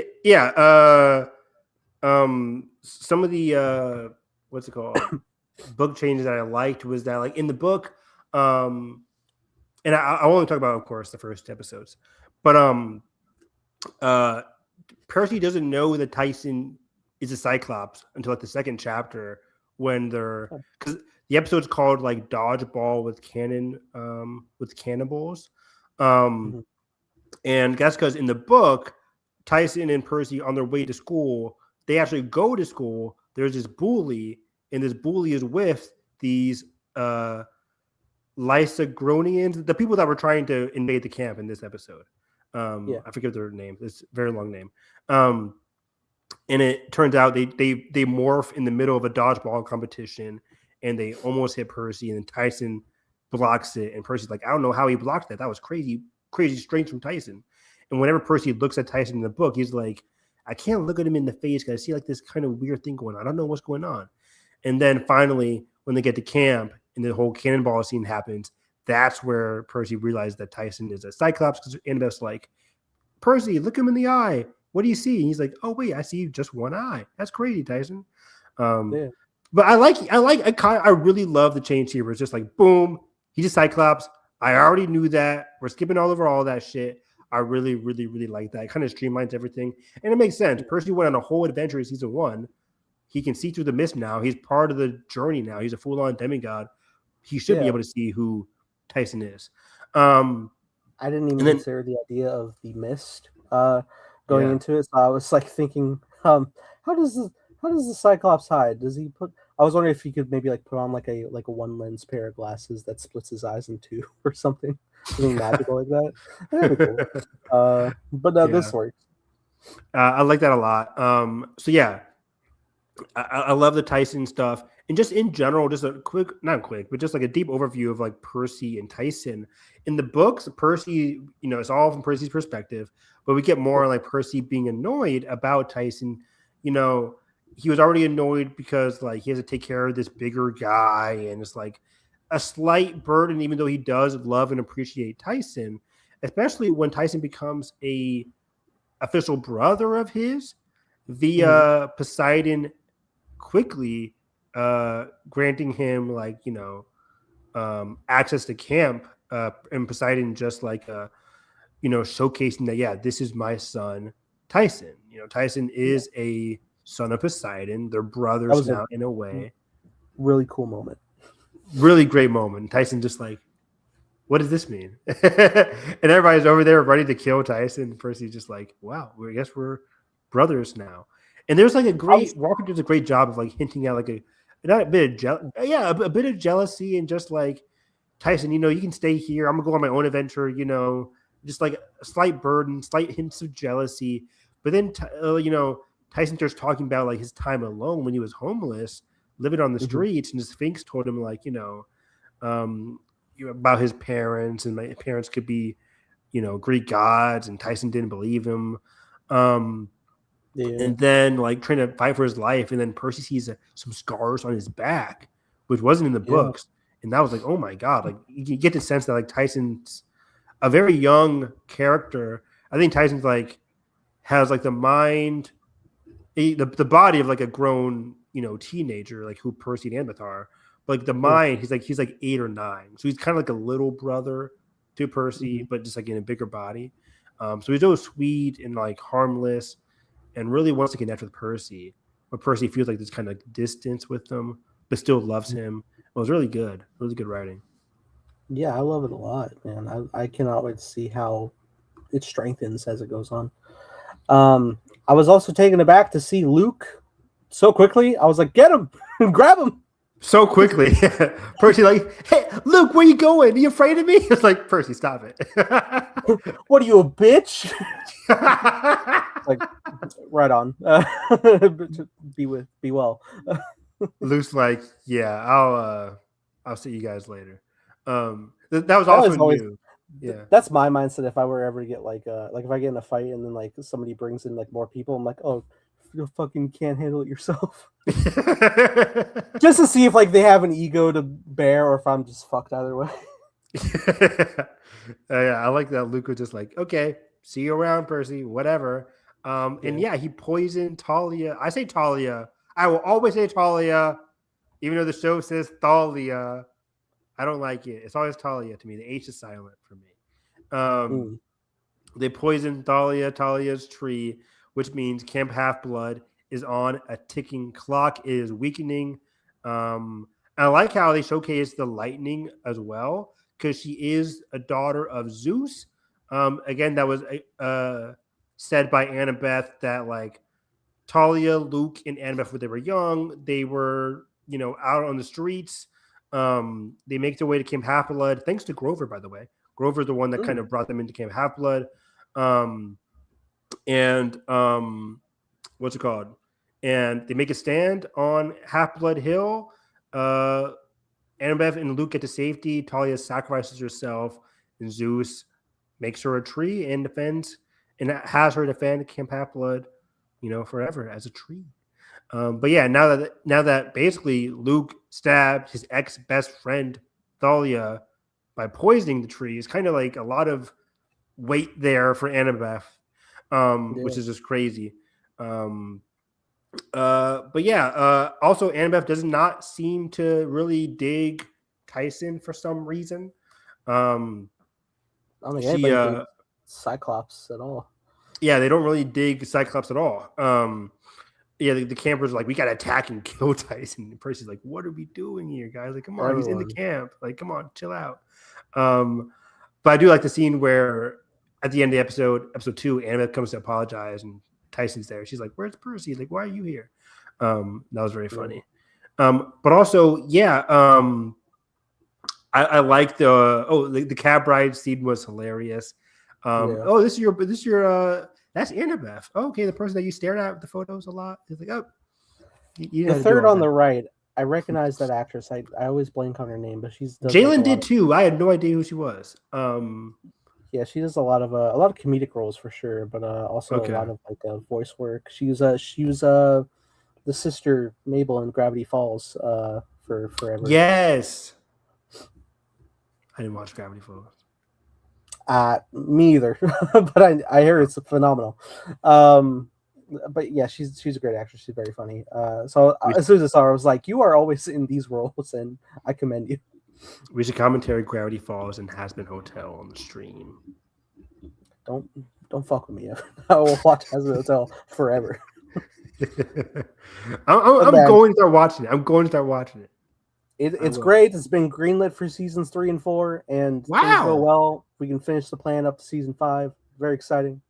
Damn, Amazon be sticking with their shows. I love that. Good on Amazon. It is the most in-demand animated series ever. That's crazy. It's so fun. That's crazy. But yeah, I love the whole like that's Annabeth, that the person you stared at with the photos, and he's like, I don't know what you're talking about. And then when they get into the cab, the Gray sisters are like, "Oh, this is your boyfriend, Percy." You say, "I didn't say boyfriend." I was like, I love shit like that. It's so good. Oh, maybe you meant the other one. There's the other one, Percy. Yeah. Like, oh no. Everything's getting messy as fuck. That was amazing. They get to camp, and yeah, Chiron is not there. In place of Chiron, who has been fired from camp because of all this shit that happened in season 1. They kind of blame all that on Chiron, who's living it up in Miami with his other friends. Now we have Mr. Tantalus, who is... Why does he look like the Sandman? He is from the underworld, and he was punished by not being able to eat or drink for whenever the gods feel like it. So he's unable to drink, which is why the drink never materialized, never came to be. It didn't go through the straw, but I was like, okay, so if I pour it, is it just gonna like wash off? I think like the water would just like go around him or something like weird force shit. In the books, like whenever he's talking, he'd be like the plate of food would just like skirt away from him. Like he can't do anything about it. Is that what happens to other dude with alcohol? Is it just like scoot? For what? What's his name? The other counselor guy. Mr. D. Yeah. Is it like because they were saying like he can't go and get his own drink, and I was like, is he just physically not able to do the act, or does it also skirt away? I don't know. I forgot about that because Mr. D is Mr. Dionysus, the god of wine. So yeah, I don't know. He does have kids at camp, by the way, which is funny. Yeah, it's so weird. But also in the first season, he was asking Percy like, "Hey, go get me this bottle." So I think that is the case. It's just he physically can't do the act. But if someone brings it, will the curse be broken if that happens? I don't know. Great point. But yeah, I love Jason Mantzoukas in this role. He's very funny. Excuse me. But Mr. D is here. I like the actor. Excuse me. Playing Mr. Tantalus, very funny character. Yeah. He is really like tired of this shit. He knows by Percy Jackson. He really can't stand him, and would just confine him to camp, and then have him like even participate in the chariot races. But even if he does participate in the chariot races, he wants him to die, which is very funny. He just really wants to spite the gods as much as possible, which is very funny. And yeah, he's like not taking camp life seriously. There's a big threat at camp. The shields are going down within a week, they say, and he just doesn't give a shit, which is very bad. Because like, hey, if the camp falls, I get to get out of here, which is crazy. So yeah, Percy and Annabeth understand the weight of everything. They know the episode 1 ends with Percy being like, "I know how to save camp," and his job is to basically try and force Mr. T to give them a quest. Mr. T. Mr. T. Mr. Tantalus to give them a quest. Or actually, no, it was to go into Chiron's office, and that's what you talked about with Annabeth. Annabeth's like, I'm going to Chiron's office, and we learned that Annabeth gets told about Percy's prophecy, which has not been revealed in full yet to Percy. Percy has no idea what his specific prophecy is. I'm trying to remember what was in the book and versus what was in the show, but yeah, Percy doesn't know what's going on yet. But Annabeth now knows more than Percy knows. And Chiron's like, you can't have him leave camp. You can't have him go on this quest. It's very dangerous. He can't go on this quest. And also for your quest, he can't know that there's something he can't know. And I'm like, yeah, that was funny. God. Yeah. Fuck. He can't know there's something that he can't know. Yeah. Which means the only route is I have to be an asshole to Percy. Which was played off so well by Leah. That was just, we'll get to that. That's probably one of my favorite scenes in the show. In episode 2 so far was the aftermath of the chariot races. But yeah, the chariot race was really, really well done too. Very big, I love the scale of it, like straight from the books. Fantastic set, great set piece, intense, loved it. And the behind the scenes stuff, like in the podcast, they said they weren't allowed to ride the horses, but they had like this huge mechanism about like this chariot moving forward, left, right, back, as they're like sword fighting, but they weren't. Percy and the kids were never like behind the chariot being pulled by horses. That was all stunt people. Because the kids can't be pulled by horses; it's too dangerous, whatever. Holes in the back fall out. Right? Yeah, like legit. So I just love the amount of work that went into like a 7-8 minute sequence. That was really cool. So I love the whole chariot race sequence. I love some of the character stuff in this episode too. We saw Clarice. Clarice still hates Percy, but we're getting to see more. What? She has no chill ever. Oh yeah. Shut up, Jackson. Honestly, I was so happy that there was a scene where like she was getting like all up in. That's what I was talking about. And everyone was like, "Why are you weird?" And I was "Thank you." She's so weird.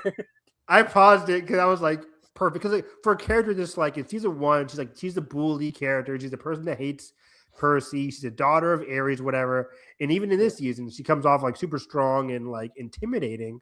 But we're getting to see more of her character here, where she starts flirting in front of Chris Rodriguez, who is part of the Hermes cabin, and good-looking dude. And she's like trying to flirt, and Percy's just watching her try to flirt, and he's like, can you scoot back a little bit? I died. I was like, it's so awkward. And then all the kids started laughing at her. It's a great like showcase of just like humanizing her, making her like, hey, yeah, this is a very annoying and brash character, but she also is a young girl who has like a crush on people too, which was just very funny. It was, and especially Percy just like sitting there watching it happen was just hilarious. So good. Great scene. But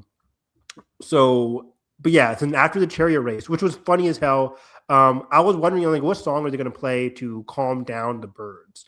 Was a great job by ILM with the birds. That was all visual effects, and even some of the jackets, all of the jackets on the kids were visual effects as well.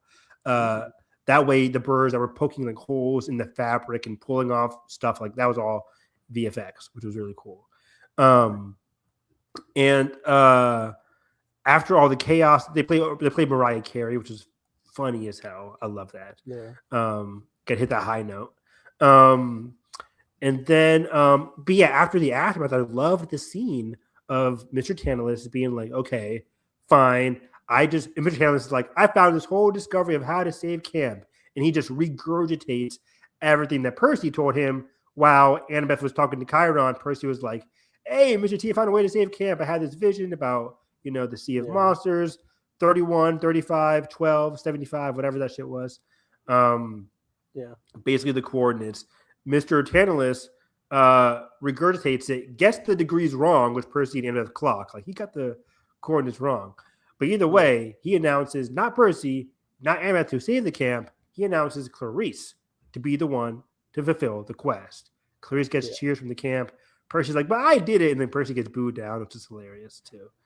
But what I found funny was like, and this was very Survivor coded. Like in Survivor, you win an immunity challenge or you win a reward. And then Jeff's like, okay, Evan, now pick 2 people to come with you. And you're like, oh, fuck you, Jeff. Not going to pick 2 people to come to have this reward dinner with me. Like, Nathan and Carson, sure, come over here. And then everybody else is like pissed. They're like, why didn't he pick me? And I'm going to vote him out. Josh this one, seething. Happy birthday. Yeah, happy birthday, Josh. How do you 18, 15? Kidding. I am like taken aback every time. Like, oh yeah, some of them are younger than us in that chat. Not by a lot, but Arjun's pretty young. Shout out to Arjun. Arjun's quite young, and he's talking to celebrities, so he's doing better than everyone. Yeah, what are we doing? Yeah, but yeah, so Clarice wins or gets chosen, and she's a capable person. I think if Percy was chosen, I think he would pick Annabeth and Clarice.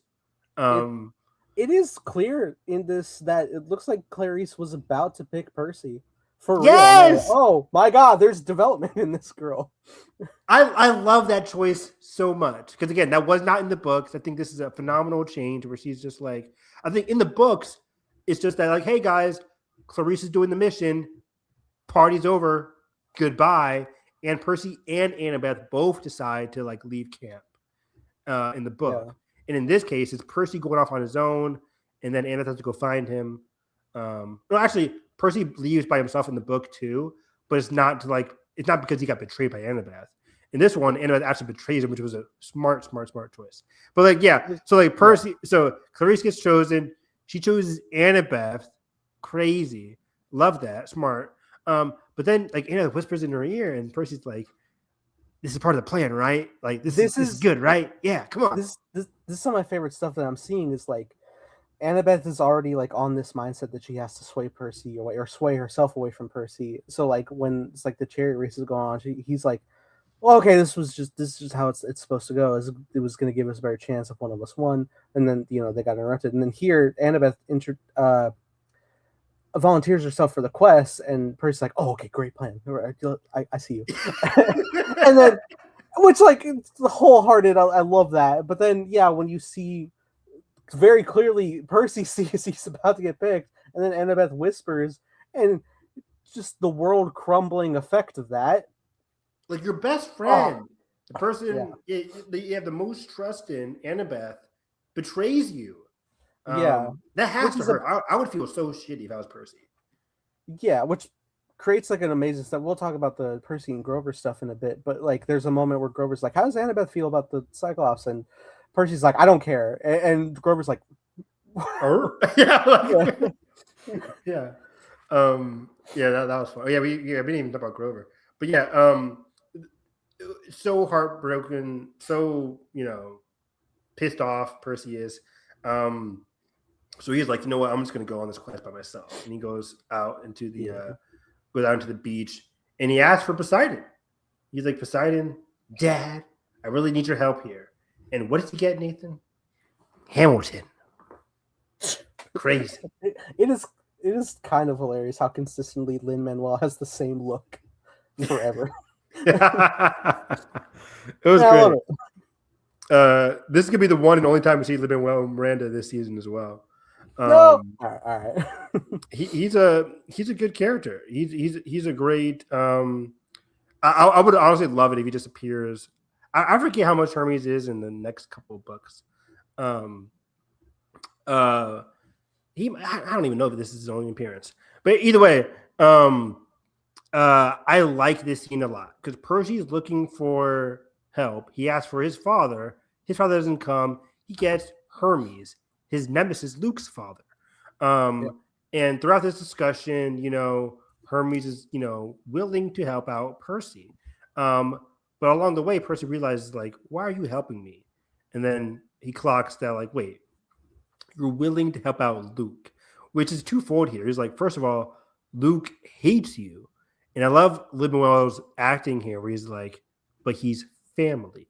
Like, he's family. I don't care if he hates me. I'm still willing to help Luke. Maybe Luke can be changed.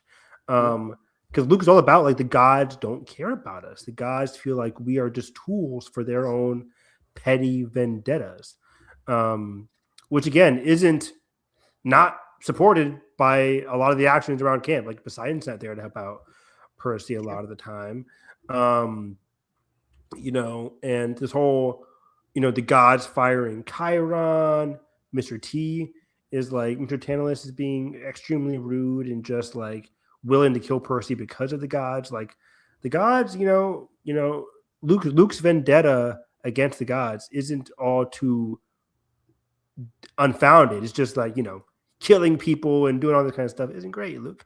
But yeah, I also like the Lin Manuel trope where he's like, what happened in Vegas stays in Vegas. He's like, what happened in Vegas is half the reason we got all the Hermes cabin over here, which is very, very funny.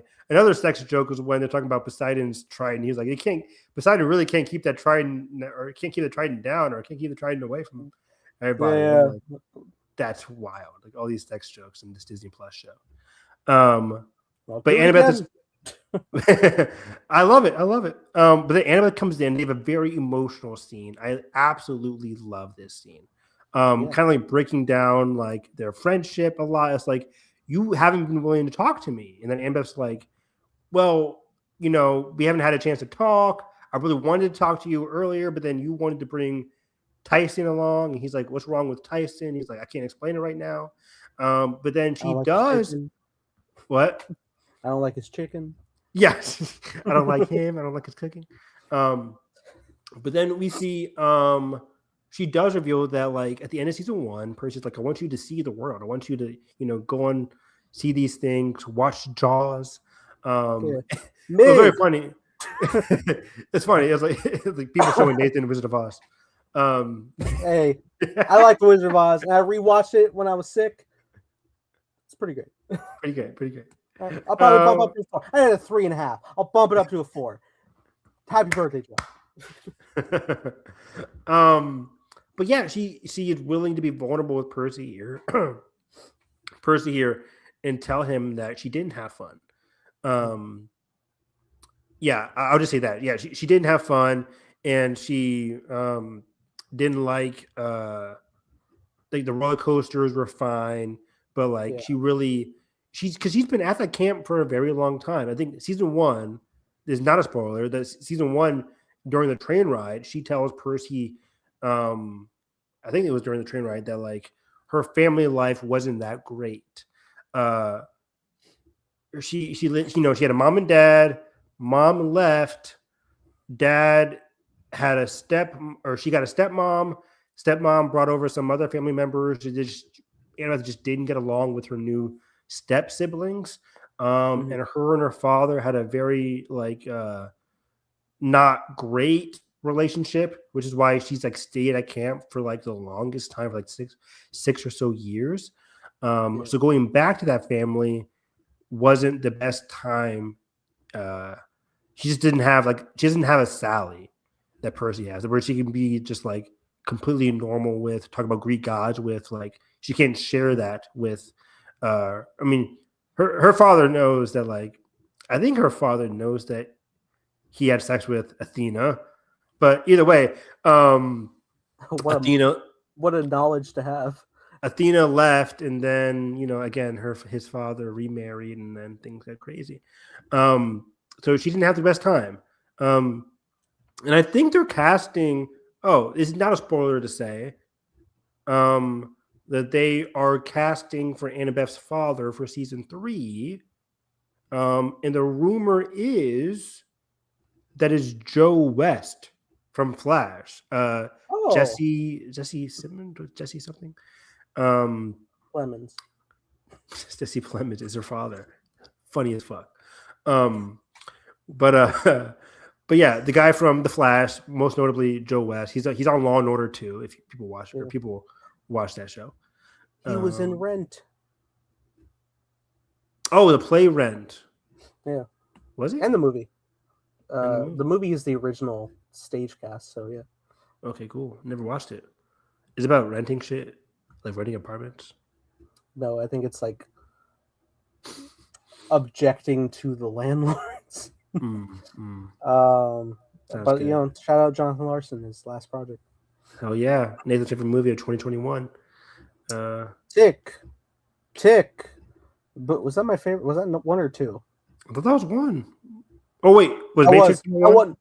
No, you're right. Tick Tick Boom was number 1. Matrix was 2. Spider-Man was 3. Okay, yeah, great top 3.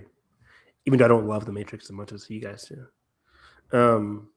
That's one we haven't commentaried. We missed that one. We did.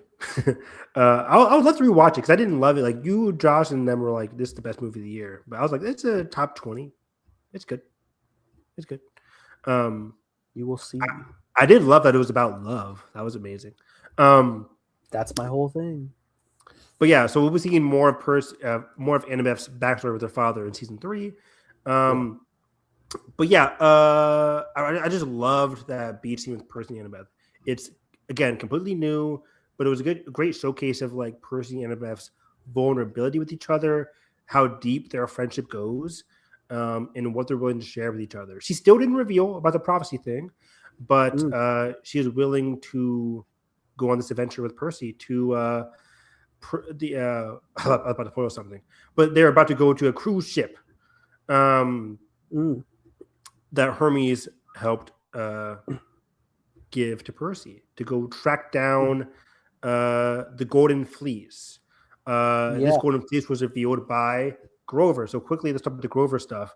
I like Grover is on a mission to go search for Pan. He's on this island. He gets attacked by Luke's the people who are on Luke's side.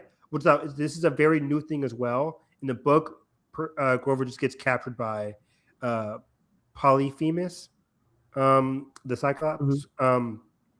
And we don't actually see him get attacked by Luke's people, which I thought was really cool.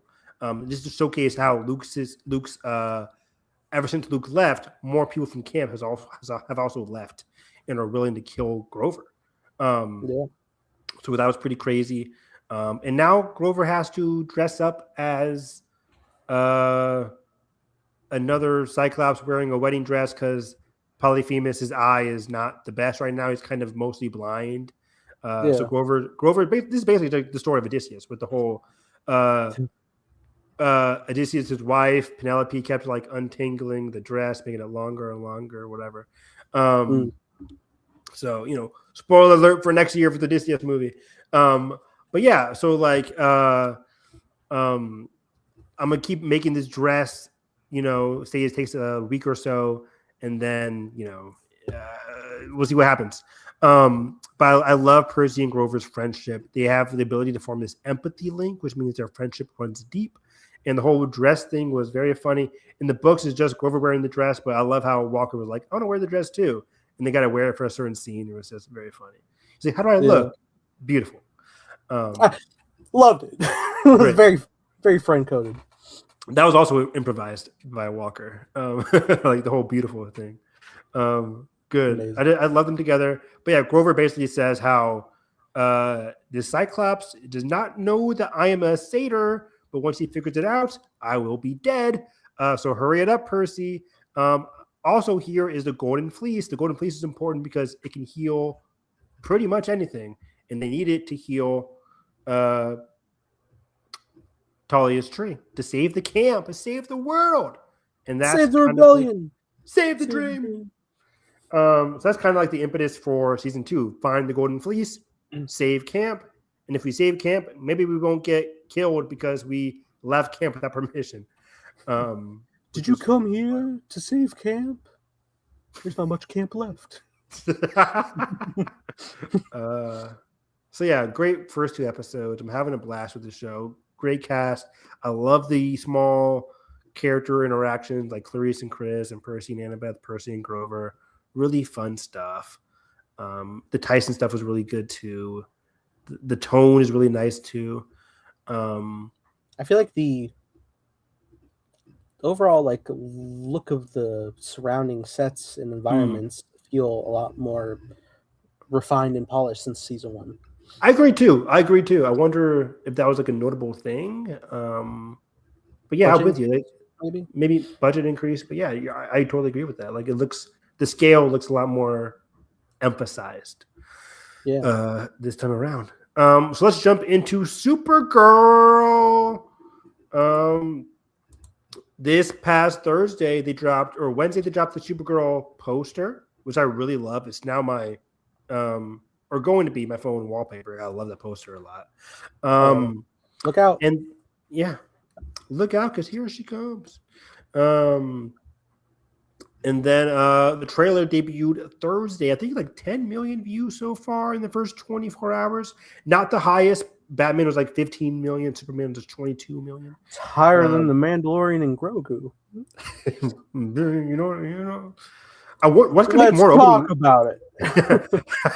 What's going to be more opening weekend? Supergirl or Mando and Grogu? I think Supergirl. I don't know what Mando's engagement is right now. I need another trailer to tell. We really do. But I love this trailer. I really liked it. I know people were upset. I get like going into this, I knew it was going to be very like galactic, like space adventure. I didn't get that sense of like adventure yet from this teaser trailer or the first trailer. It's not as vibrant as I expected it to be, but I don't think we're going to stay on this like brown planet the whole movie. I hope not, at least. No, I think this is a Superman situation where it's like with this teaser, it's mostly the beginning bits of the movie. I hope so. But otherwise, like because the color, I'm perfectly fine with. I'm never one to complain about the color of movies these days. But the casting is what I'm really talking about. And Millie Alcock really embodies Supergirl very well, just from what we see in this trailer. We get a lot of Crypto peeing on Clark's photo in the newspaper. Is very funny. And I think that was an interesting headline to read too. It said like Superman like averts like national disaster, and then right to adjacent to was like Supergirl saves cats. It said that? I didn't read that. That's funny. Yeah, she's like in the picture holding like a ton of cats, which is funny because it's usually reserved for Clark. But I think it also could equate to a bit of the mentality with how Kara feels about living on Earth right now. Like Superman's getting all this like accolade, acclaim, like big importance, and it's like, yeah, I saved cats, which I think she holds in equal regard. So does Clark, but he's like who the media is really giving the attention to. True, good point. I didn't even know that part. I have to rewatch the trailer again. But yeah, I think, and I'm so glad Crypto was a big part of this trailer. He's great in Superman, but I'm curious to see what the dynamic between Crypto and Kara is versus Crypto and Clark. Even in this one thing, like we're getting a sense of like, glimpses of the destruction of Krypton from her perspective. One of the girls from that she's going to be protecting says like, didn't Krypton die in a day? It's like nothing ever dies in a day or something like that. It wasn't that easy. Something like that. The gods aren't that kind because Krypton didn't die in one day. Yeah. So that's going to be very interesting to see. Because it didn't. We all know the story of Krypton. Like the politically, socially, like Krypton was like dying a long time before it eventually just like blew up. Yeah. Like socially, it was, and that's how it's usually depicted. Is like it's in that one day. It's just like it's all lost in one big explosion. No, in this instance, no. It's like it's crumbling continuously until there's nothing left. Exactly. There's gonna be a lot of emotional, heavy hitting stuff in this movie for Kara to be going through with stuff with Krypton and some other elements. That's what I got from this trailer, which is why I really liked the trailer. Showcases how cool and composed and like how aggressive Kara is, but also those glimpses of like those heartwarming ability to just like save that girl in the trailer and be with Crypto and just like have that one scene where she's like tearing up next to Crypto, like their only connection that she has to her family. Like I'm very, very excited to see Greg Gillespie, the director, really hone in on the emotional weight that Kara is really going through that Clark really isn't. Like, we know in Superman, he is like really holding, at least in the first act, holding the ideals of his Krypton parents to such a high regard that he never really knew. Kara is a different relationship to her parents, and her relationship to Krypton is completely different. So I'm very curious to see how they get as much emotional weight out of that as possible. Yeah. And yeah, it looks very emotional. It looks very funny. It looks, action packed. Of course, people are already comparing it to Guardians, but I think it looks, I think hopefully it'll separate itself from Guardians very well. I'm sure it will, because like we have to also remember James isn't directing this. I don't He's think he not. wrote it either. Nope. So it's like, yeah. The person who wrote this is the Anna something, but it's the one who's writing Titans as well. Yeah. Yeah. And maybe Wonder Woman as well. Right. So we'll see. But yeah, this is not James Gunn directed. This is Greg Gillespie, the guy who did the Margot Robbie ice skating movie, which I really like. I forget what it's called. I, Tonya did Cruella. Cruella. I love Cruella. Yeah. So I'm very happy. I think Millie Alcock looks great. I'm going to read Woman of Tomorrow before the movie comes out. It's on my to-read list. So I shouldn't get into any plot detail that this has similarly. Go ahead. No, I don't care. You don't care? No. Right. What do you know? No spoilers.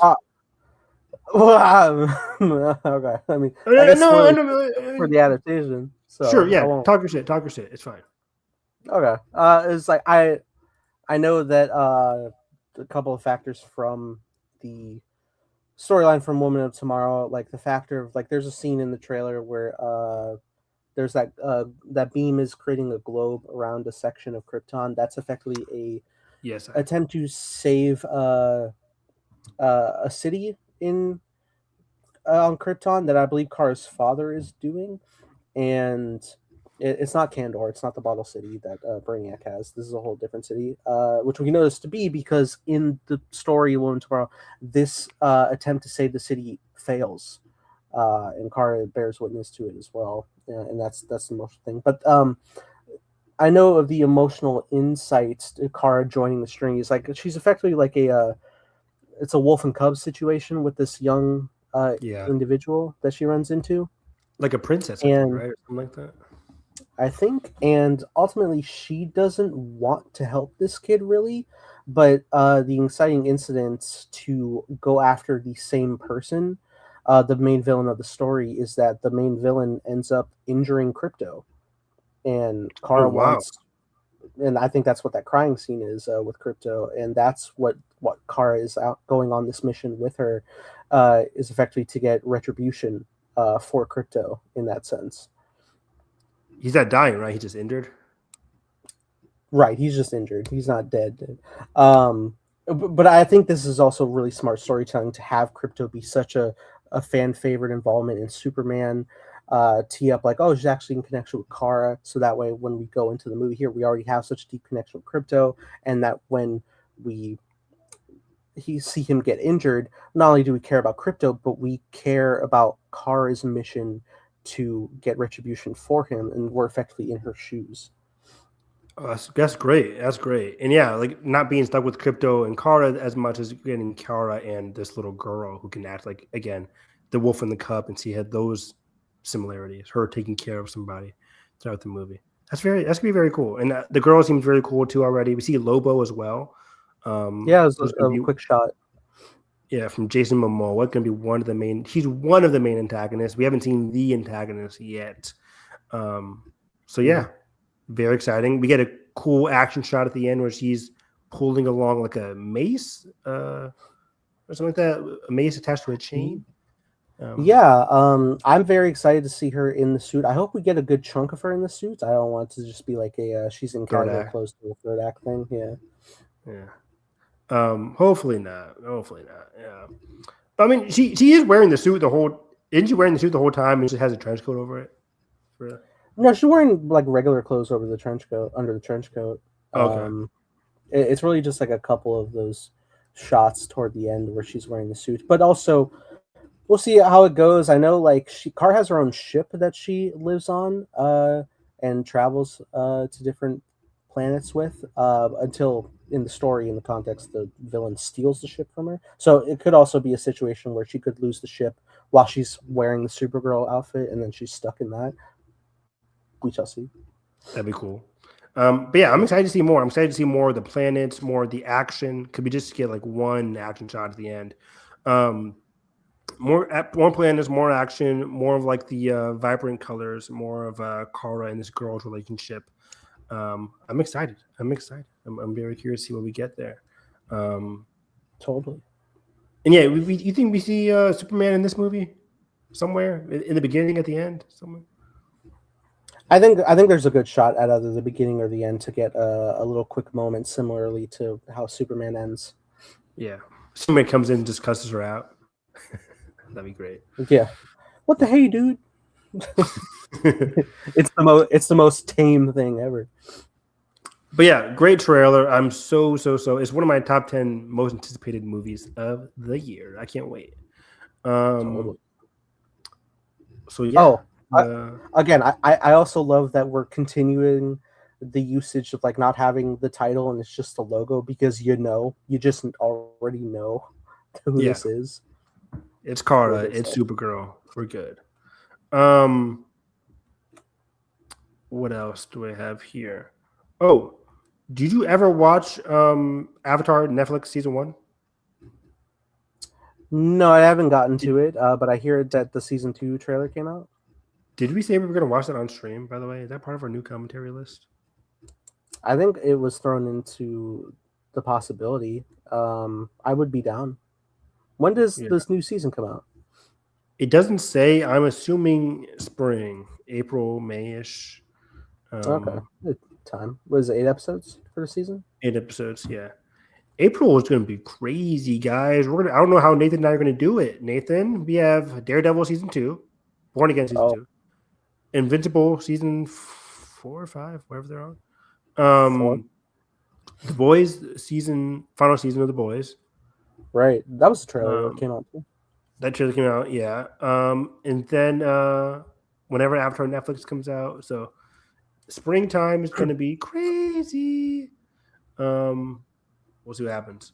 Joshua, did you watch like the Lantern stuff this morning? I saw I watched the full HBO Max sizzle reel that they do. Yeah. And I saw a little glimpse. I was like, oh shit, lanterns. And there wasn't really anything special effects heavy, but I liked seeing Kyle Chandler talk. Yeah, it makes it seem like the show is coming out kind of what the leaks were suggesting, kind of like in the summer, post-summertime. Because it said like, it kind of like went in order, like The Pit, we know that's in January. Euphoria, we now know that's in April. Like House of the Dragon, we know that's in like the summertime. And then last was Lanterns. I'm like, oof. So I guess we're getting Lanterns later in the year. But either way, the Hal Jordan stuff was really good. That was really funny. It's like, here's the ring, and I'm out of here. I'm very excited to see like our first like actual like real involvement in the Lanterns in 15 years, like for real. For real. I think so. I saw some people complaining about like, are they going to be sharing one ring? What's going on here? Trust the process, guys. The writers in this, I have like the most faith in this project. Like, isn't this fucking the guy who like did the guy who did Lost? Lanterns, DC JJ writers. J.J. Abrams. Damon Lindelof, Chris Mundy, Tom King, the writer of like Woman of Tomorrow. Damon Lindelof in the style of like True Detective. I did get like a True Detective vibe, just like, two guys in a car talking. It's very basic, but like that was mostly True Detective shit too. And like the coloring was a very like gray brownish, which I kind of like. It's gonna make a Mindhunter feel from the Batman. It's gonna make like the green pop out more when they really go supernatural and cosmic. But we know going into this, it's gonna be like they keep saying like True Detective. It's gonna be a very serious show. It's not gonna be like an intergalactic, Green Lantern kind of show. You should go in knowing it's gonna be pretty grounded. And we know that stuff. We know the DCU is okay with doing more like mature content within the universe with both Creature Commandos and Peacemaker. So cool. Yeah, this is gonna be like Peacemaker, but Peacemaker is more like a dark live action comedy, and this is gonna be playing it mostly straight. More like action drama. Exactly. So I'm very confident in that series.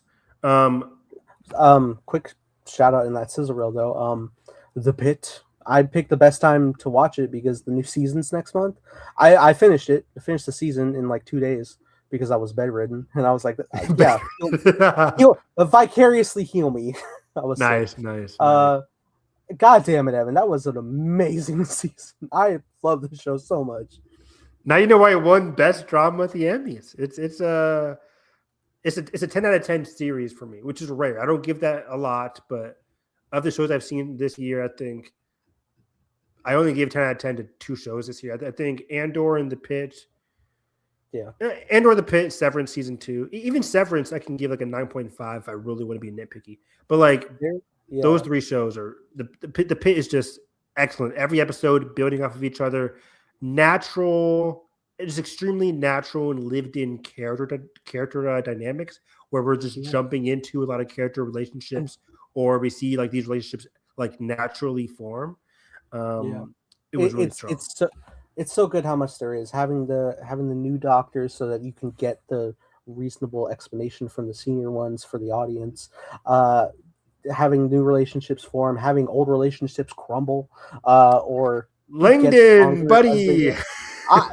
I'm so hooked on that character. I watched the season 2 teaser and I saw him pop up and I was like, I need it. He's so good.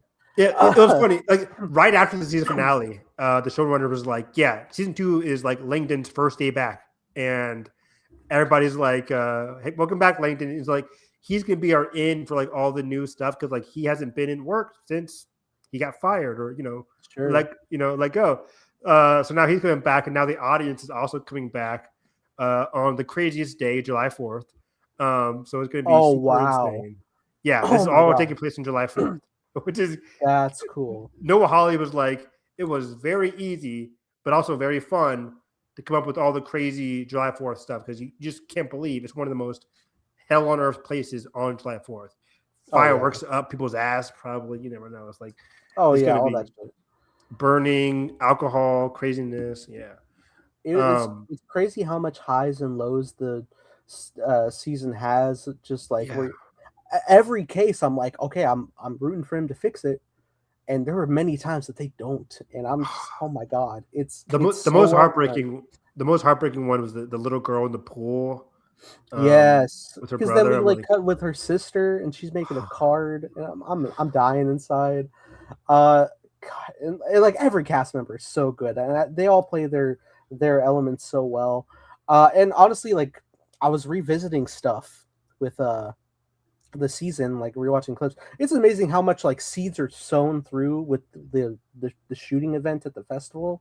Like you'll have like this dude come in, he's like, no, I got to be awake because I got to like make sure all the setup goes right for the fest that's coming, and just like all those details being planted, and like everybody who's like, you had a girl who like passed out on half a Xanax, and her friends there is like, oh, I wonder if there's any good tickets left for the festival tonight. Like they keep like building it up, like subconsciously, you don't even recognize, and then until it's just like, oh, his stepson in essence is there, and is like, oh, he's having a good time. We're just here busy. Fucking Langdon's getting chewed out and all that shit.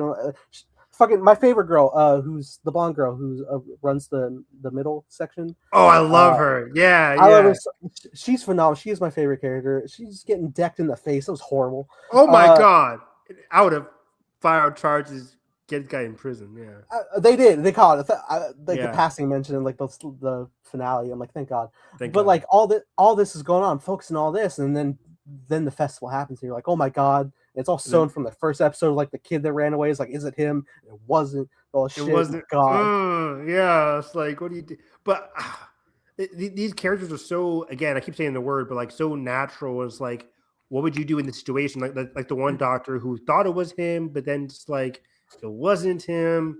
But then he was also still very troubled. He had a list of people. It's like he still needs he needs help. There's a good number of times where she's like noticing people who are potential victims and like trying our best to like in the most legal but helpful way to help them and like summon them. listen out. Some of them we could break through to, some of them they don't, and it's just very unfortunate. It's a very realistic depiction. Like it's crazy coming off watch something like House that's like so heightened and just Yeah. like lawsuits out the ass per episode if any of this happens. And granted, there's some here, but like it's all happening within like believability. I'm even watching this great YouTuber, Dr. Mike, who's a real licensed doctor, and like he's going through all the episodes, and they're all pretty like fucking 99% accurate. It's crazy. Yeah. Noah Hawley, like he did a huge time at ER, so he knows a lot of doctor professionals that were working right alongside the show. So I totally believe that. But yeah, some of my favorite moments. I love Langdon. I love the guy who was in the first episode, but he comes back later on. Langdon or Noah Hawley's best friend, the older guy. Oh yeah, is it his brother?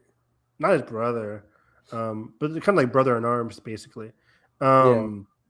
But yeah, he's really good as well. And then, everybody's so hot in that show too. I love the one that was like super like happy and giddy after everything is like, you need to go home, and she's like, I'm good to go, and just like, no, you're not. She didn't like, start the shift that way either, but I think she's riding the high that like we made it through like the worst day ever. Yeah, and then they cut to her in the bathroom, just like her crying. It's like, it was crazy. It's like it's a really great show. The character young work is blonde girl with the glasses is she was a big standout for me, where like her sister has autism. She may even have some spectrumisms with her as well, but like she's phenomenal. I was watching an interview of her on with Perry on Ladies Night Collider, talking about stuff. I watched that. That was a great interview. Yeah. But you know, she's a daughter of Bryan Cranston. Did I tell you that? I think I saw that in passing. That was crazy. Yeah. The older mom doctor has the ankle bracelet. I found out she's the daughter of I'm blanking on the dude's name. But he's the voice of Chucky, and he was the locked up dude in Exorcist 3. Oh wow. Damn. Yeah. Nepo babies out. Yes. At an older age. But yeah, it's great. So yeah, the show is just so perfect, so good. I cannot wait for it to come back. Maybe we could talk about it on the podcast now that you watched it. Totally. But as I was talking about way earlier, I like the Avatar season 2 trailer. If anybody's here watching this, I think season 1 was fine. I like in season 1 the VFX were really good for Avatar. And I think the casting was pretty solid across the board. The character writing was my least favorite part. And unfortunately, the character writing for the trio of Aang, Katara, Sokka wasn't my favorite. They didn't have like a natural coinciding complex relationship as they do in season 1, where they have like the ups and downs, like the cave episode, or Aang annoys them, but then they come to love Aang. It's like, I didn't really... It was very mission focused. There wasn't a lot of levity for the team. While on the other hand, the Azula, who isn't in season 1 at all, besides like the post credit of the animated series, she was in season 1 periodically, and her work with Ozai was very strong, and the Zuko and Iroh writing was very strong as well. The Fire Nation consistently had the best writing in season 1 for me. So season 2, I'm really hoping that it's less like objective based and more so like bring some levity, bring some fun to the main trio. Aang looking order isn't great, but it is what it is. It's what happens. It's the same thing that happened we just talked about Walker Scobell with Percy Jackson. Except with Percy Jackson, it makes sense. He went through a year of high school, or a year of middle school in this case. For Avatar, Aang is not supposed to be at the Water Nation for very long, but I think they say their explanation is going to be like, oh, it's been a year, or he was at the Water Nation for a year, and then season 2 starts. Because I think they changed the way the prophecy works too. Because we all know in the animated series, it's like we have until the end of summer. We got to hurry up. Like there's a ticking clock. I think for the series it was something different. I forget how it worked, but either way, Aang looks older, kind of changes things a little bit. They've already filmed season 3, right? They did. So season 3 is probably going to come out next year. Right so we're going to have consistent Avatar stuff. The Avatar Netflix series is coming out in the middle of the year next year. Avatar: The Legend of Aang movie comes out in October of next year, which is going to be very, very, very exciting. It's the first Avatar Studios product. And then in 2027, we're getting the new Avatar Haven series with the brand new Avatar post The Legend of Korra, where something cataclysmic happens and this new Avatar has to pick up the pieces. And the Avatar isn't looked upon very fairly or very nicely. So 2026 and 2027 are going to be big years for the Avatar fandom, and there's still new graphic novels coming out every single year. Okay, let's end off on some Doomsday stuff because Nathan, I got a problem. Oh shit! All right, hold on. Let me see how I can tell you why it's not, or agree with you. I'm not happy about some of these Doomsday rumors. Okay. Most notably, we all know Chris Evans is coming back, but the main fight, or the main, not fight, I guess the main crux, how do I explain this? Basically, Doomsday. Inciting incident? I don't even know if it's inciting incident. I think a lot of people, Daniel RPK and Alex, are saying the main beef of the movie is going to be between Doomsday and Captain America. Doomsday versus Captain America. And that has been corroborated by multiple people from the rumors people. Like, I'll try and pull it up. I wonder if this is interpretation for plot. I wonder if it's coming from the sense that maybe Doom is acting on, because I think I may have heard this in passing, that maybe it's like in Steve going back to put the stones back, but then not return to original time. Maybe that is like the straw that breaks camel's back in the multiverse or what have you. I don't know. Which feels weird because in Loki season 1, the TVA was like the Avengers was supposed to do that, so I don't fucking know. But again, the Doom's probably going to be at war with the TVA. Maybe that's more what it's like, because I really don't see how they're like, we're going to adapt the Doctor Doom versus Reed Richards story, but not have Reed be the versus. Alex, I wish I could pull up the fucking tweet. Alex says like it's going to be less so Doomsday versus Reed and more so Doomsday versus Steve. Okay, is they're saying this for Doomsday specifically? For Avengers Doomsday, not Secret Wars, Avengers Doomsday. Okay, so maybe it's more focus on Reed come Secret Wars, but obviously with how little time we have of development with these dynamics, you want it to be both movies.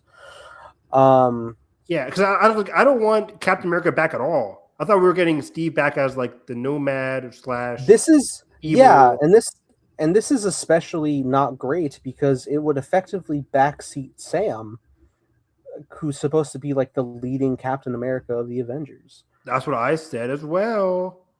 That's troubling. I hope this is not the case. I'm trying to find Daniel RPK's. When did he talk? Why does this guy tweet so much? To hide the evidence. The other big news was that, of course, the 4 Avengers teasers that were just dropped this morning, dropped by Daniel RPK, corroborated by the Hollywood Reporter. Yeah, there it is. Doomsday is reportedly after Steve Rogers in Avengers Doomsday. I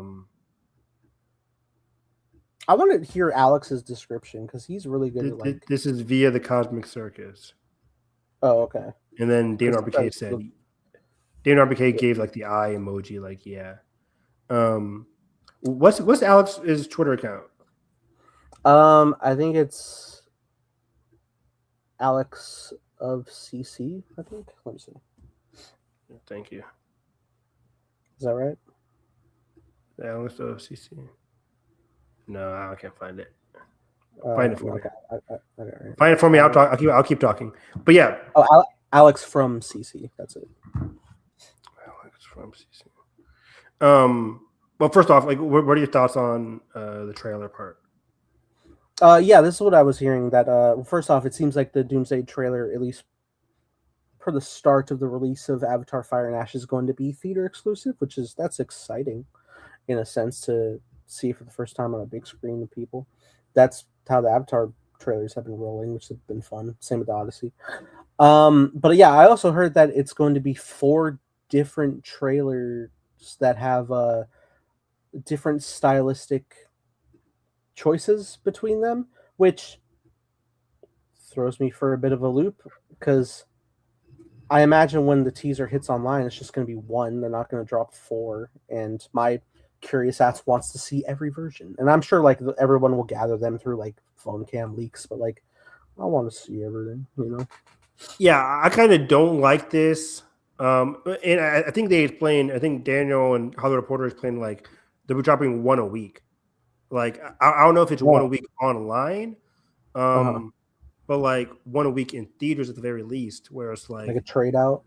December 19th they'll send in the first trailer featuring the X-Men. The next week they feature the one featuring Steve's team, or Cap's team, the new Avengers, and then the Thunderbolts, and then whatever Fantastic Four team. Like maybe the 4 teams get the X-Men, Fantastic Four, New Avengers, current Avengers. Like maybe all 4 groups get their trailer. I don't like it though because like it's going to be leaked each time for the 4 weeks. It's just your first impression is going to be a leak. Like you have to know this in like the year of 2025. Like what are we doing? Like looking at this from a business perspective, I don't think this helps Avatar's box office in any Not way. At all. Really. No. An 18-year-old who sees Avatar, who if they even want to watch Avatar, is not going to go back 3 more times to see a 90-second, if that 60-second trailer. Like, what are we doing here? And 4 trailers seems weird. Is that 4? Are we getting like 4 minutes of all new footage each time? Doubt it.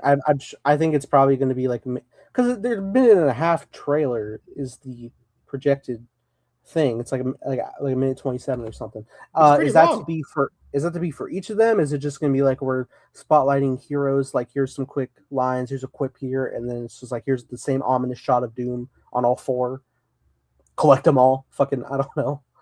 Yeah, it's like just put this out on YouTube. Yeah, I think it's important to have just like one consistent marketed vision for the whole masses to see. Because what if there's one cut that sours somebody? And that's weird. I don't know. It's odd. I think it's weird and odd too. I completely agree. Because I think the best way to do this, which has been done, is like Avatar comes out next Wednesday/Thursday or whatever. Trailer exclusive for that theater. I already hate the trailer exclusive stuff, but whatever. If you want to do it, do it. Then the full trailer comes out on Friday or comes out on Monday, where if you want to see it in theaters, you can go ahead and see it in theaters first, whatever. But the full trailer is going to come out HD-wise on Friday or on Monday, the weekend after Avengers, the weekend after Avatar. Because like nobody's going to care to come back 3 more times. Yeah, that was a funny thing with like I think the Odyssey trailer was like attached to Superman in the IMAX. And like I saw it that way and I was like, oh cool. And then a few weeks later I went to go see Jurassic World Rebirth in Dolby and they played the Odyssey trailer and I'm sitting there and I'm like, was this always the norm? I don't understand. What is what's sanctioned? What's the rules? I don't know with theater exclusivity. But yeah, it's a little odd. I mean, I'm excited to see whatever footage is gonna be. We are like literally a week away from Avatar's release. I got my ticket in IMAX. I'm ready to go. And I'm excited to have all these trailers in front. Are there like other trailers that are said to be exclusive? I know the Odyssey Prologue's playing, but like, are there other like trailers that were set to come out that are only going to be in theaters for a second? After the Odyssey Prologue is only for the 70mm screenings of Sinners in One Battle After Another. Nobody else is seeing the prologue. But the Odyssey full trailer, I think, is coming out next week. That's what I assume. Because not everybody can go see a 70 millimeter screening. But I think they want to play the Odyssey at least like an official trailer that's going to be on YouTube, because even the one they put out this July isn't on YouTube yet. So like at least officially.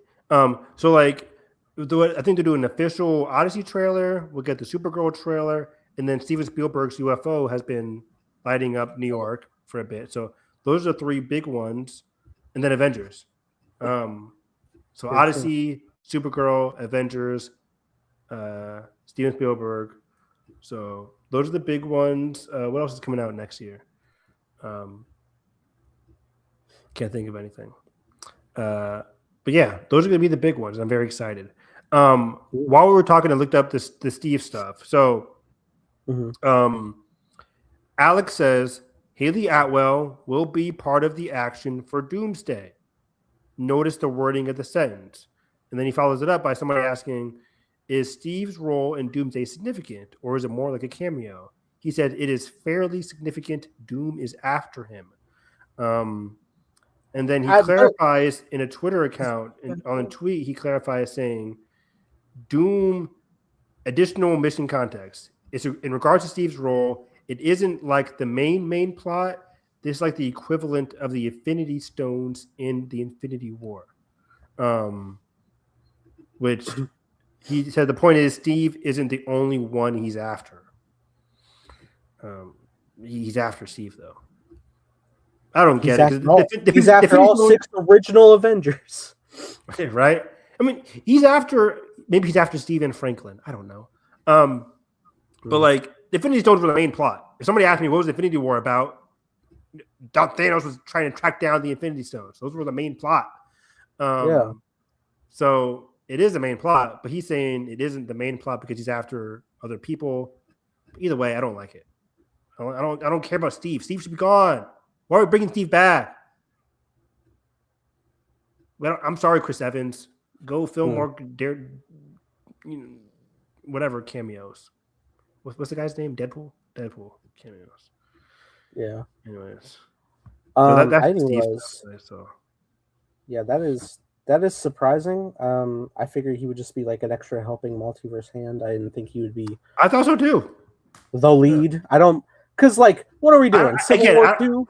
I don't think he's the lead, but yeah, like if Doomsday is actively after Steve. Yeah. Is he after Steve because you broke the time travel rules by going back in time and that messed up everything and my life is ruined because of you, Steve. I would hate that.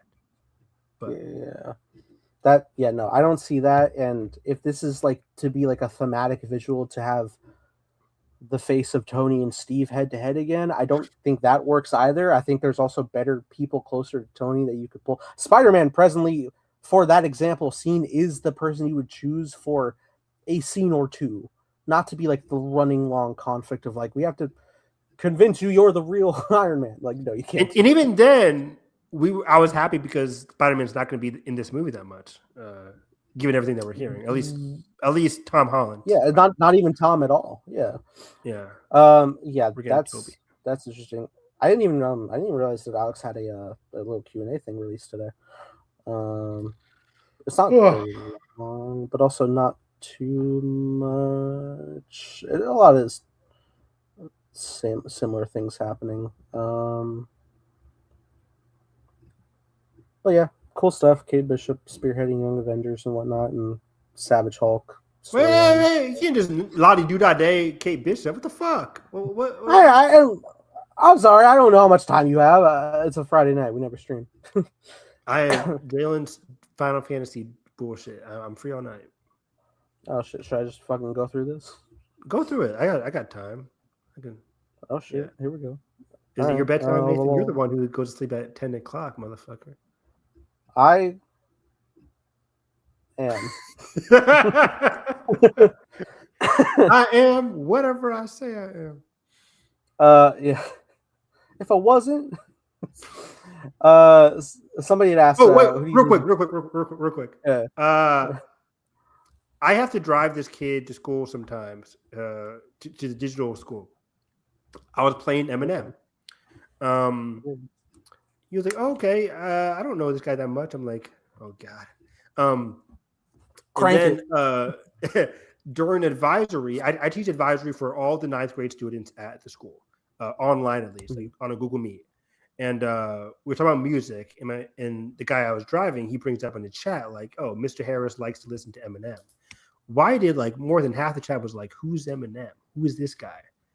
And Nathan, I nearly lost it. And then this one girl was like, "He's like this bad white rapper," and I nearly lost it again. And I'm like, "You guys."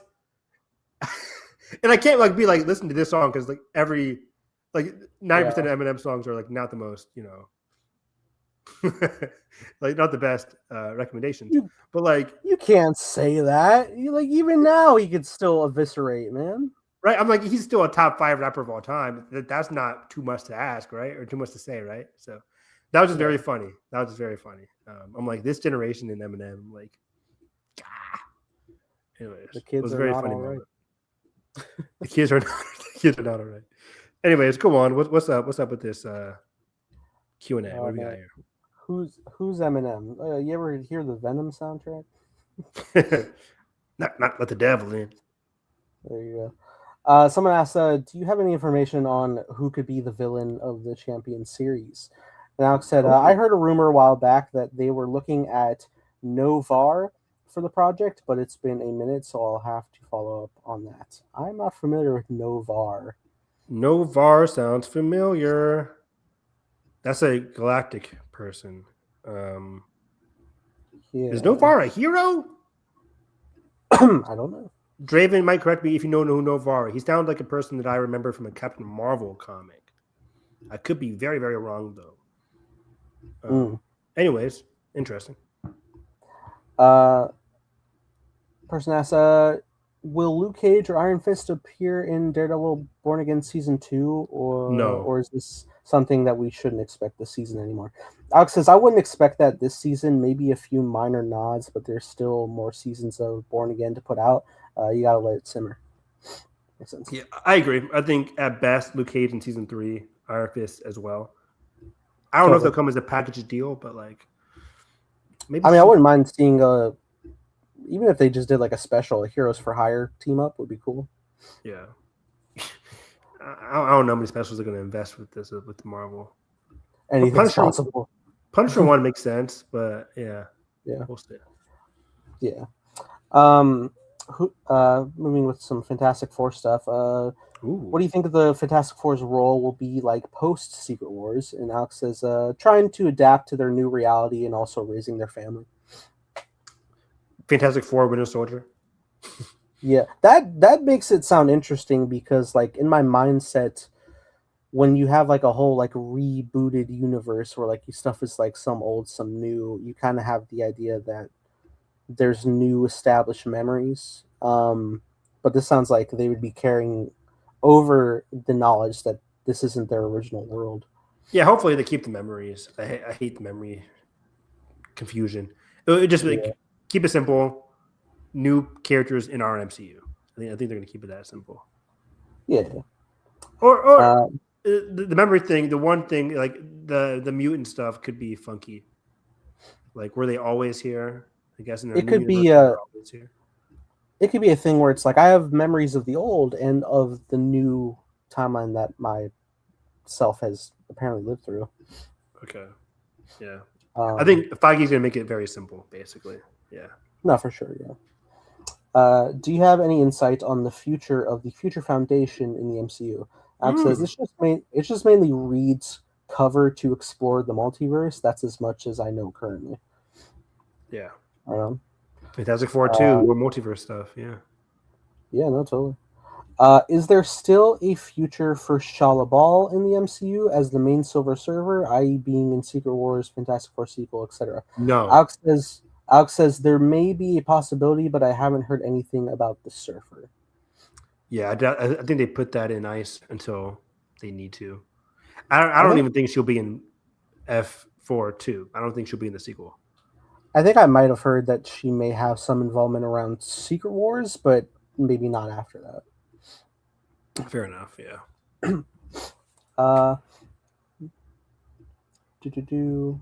Does Dr. Doom steal Franklin and use Fantastic Four's ship to get away?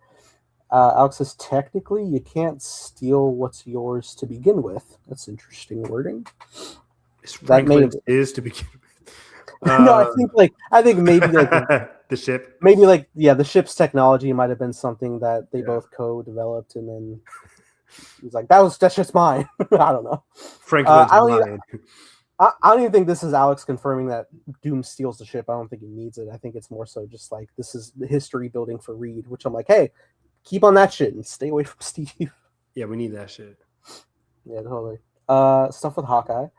What is the future of our two Hawkeyes in the MCU, with Jeremy Renner in some real controversy right now and Haley not popping up much since the tease in the Marvels? Alex says Kate Bishop is spearheading the Young Avengers initiative with Kamala, so expect to see them soon. As for Clint, honestly, he can stay retired. His ending is fine as is.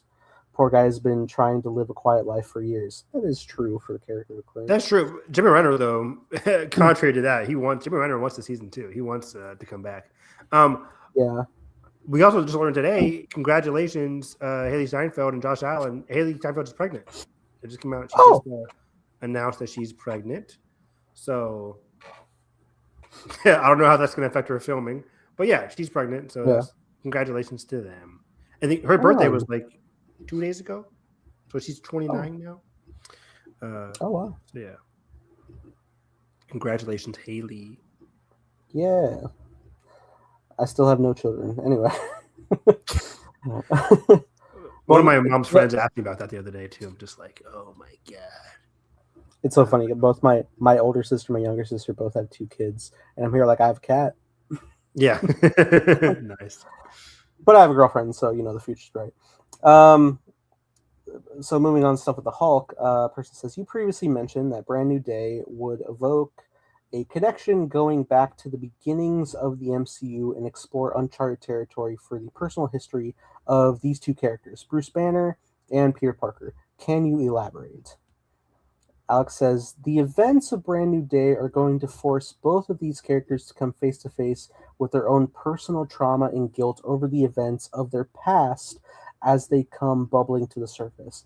And you have to think about what effect that can have on these 2 characters particularly. With Spider-Man, it's about having the emotions, thoughts, and feelings of guilt he suppressed over the years come back out, and how being Spider-Man has completely suppressed the man beyond the mask.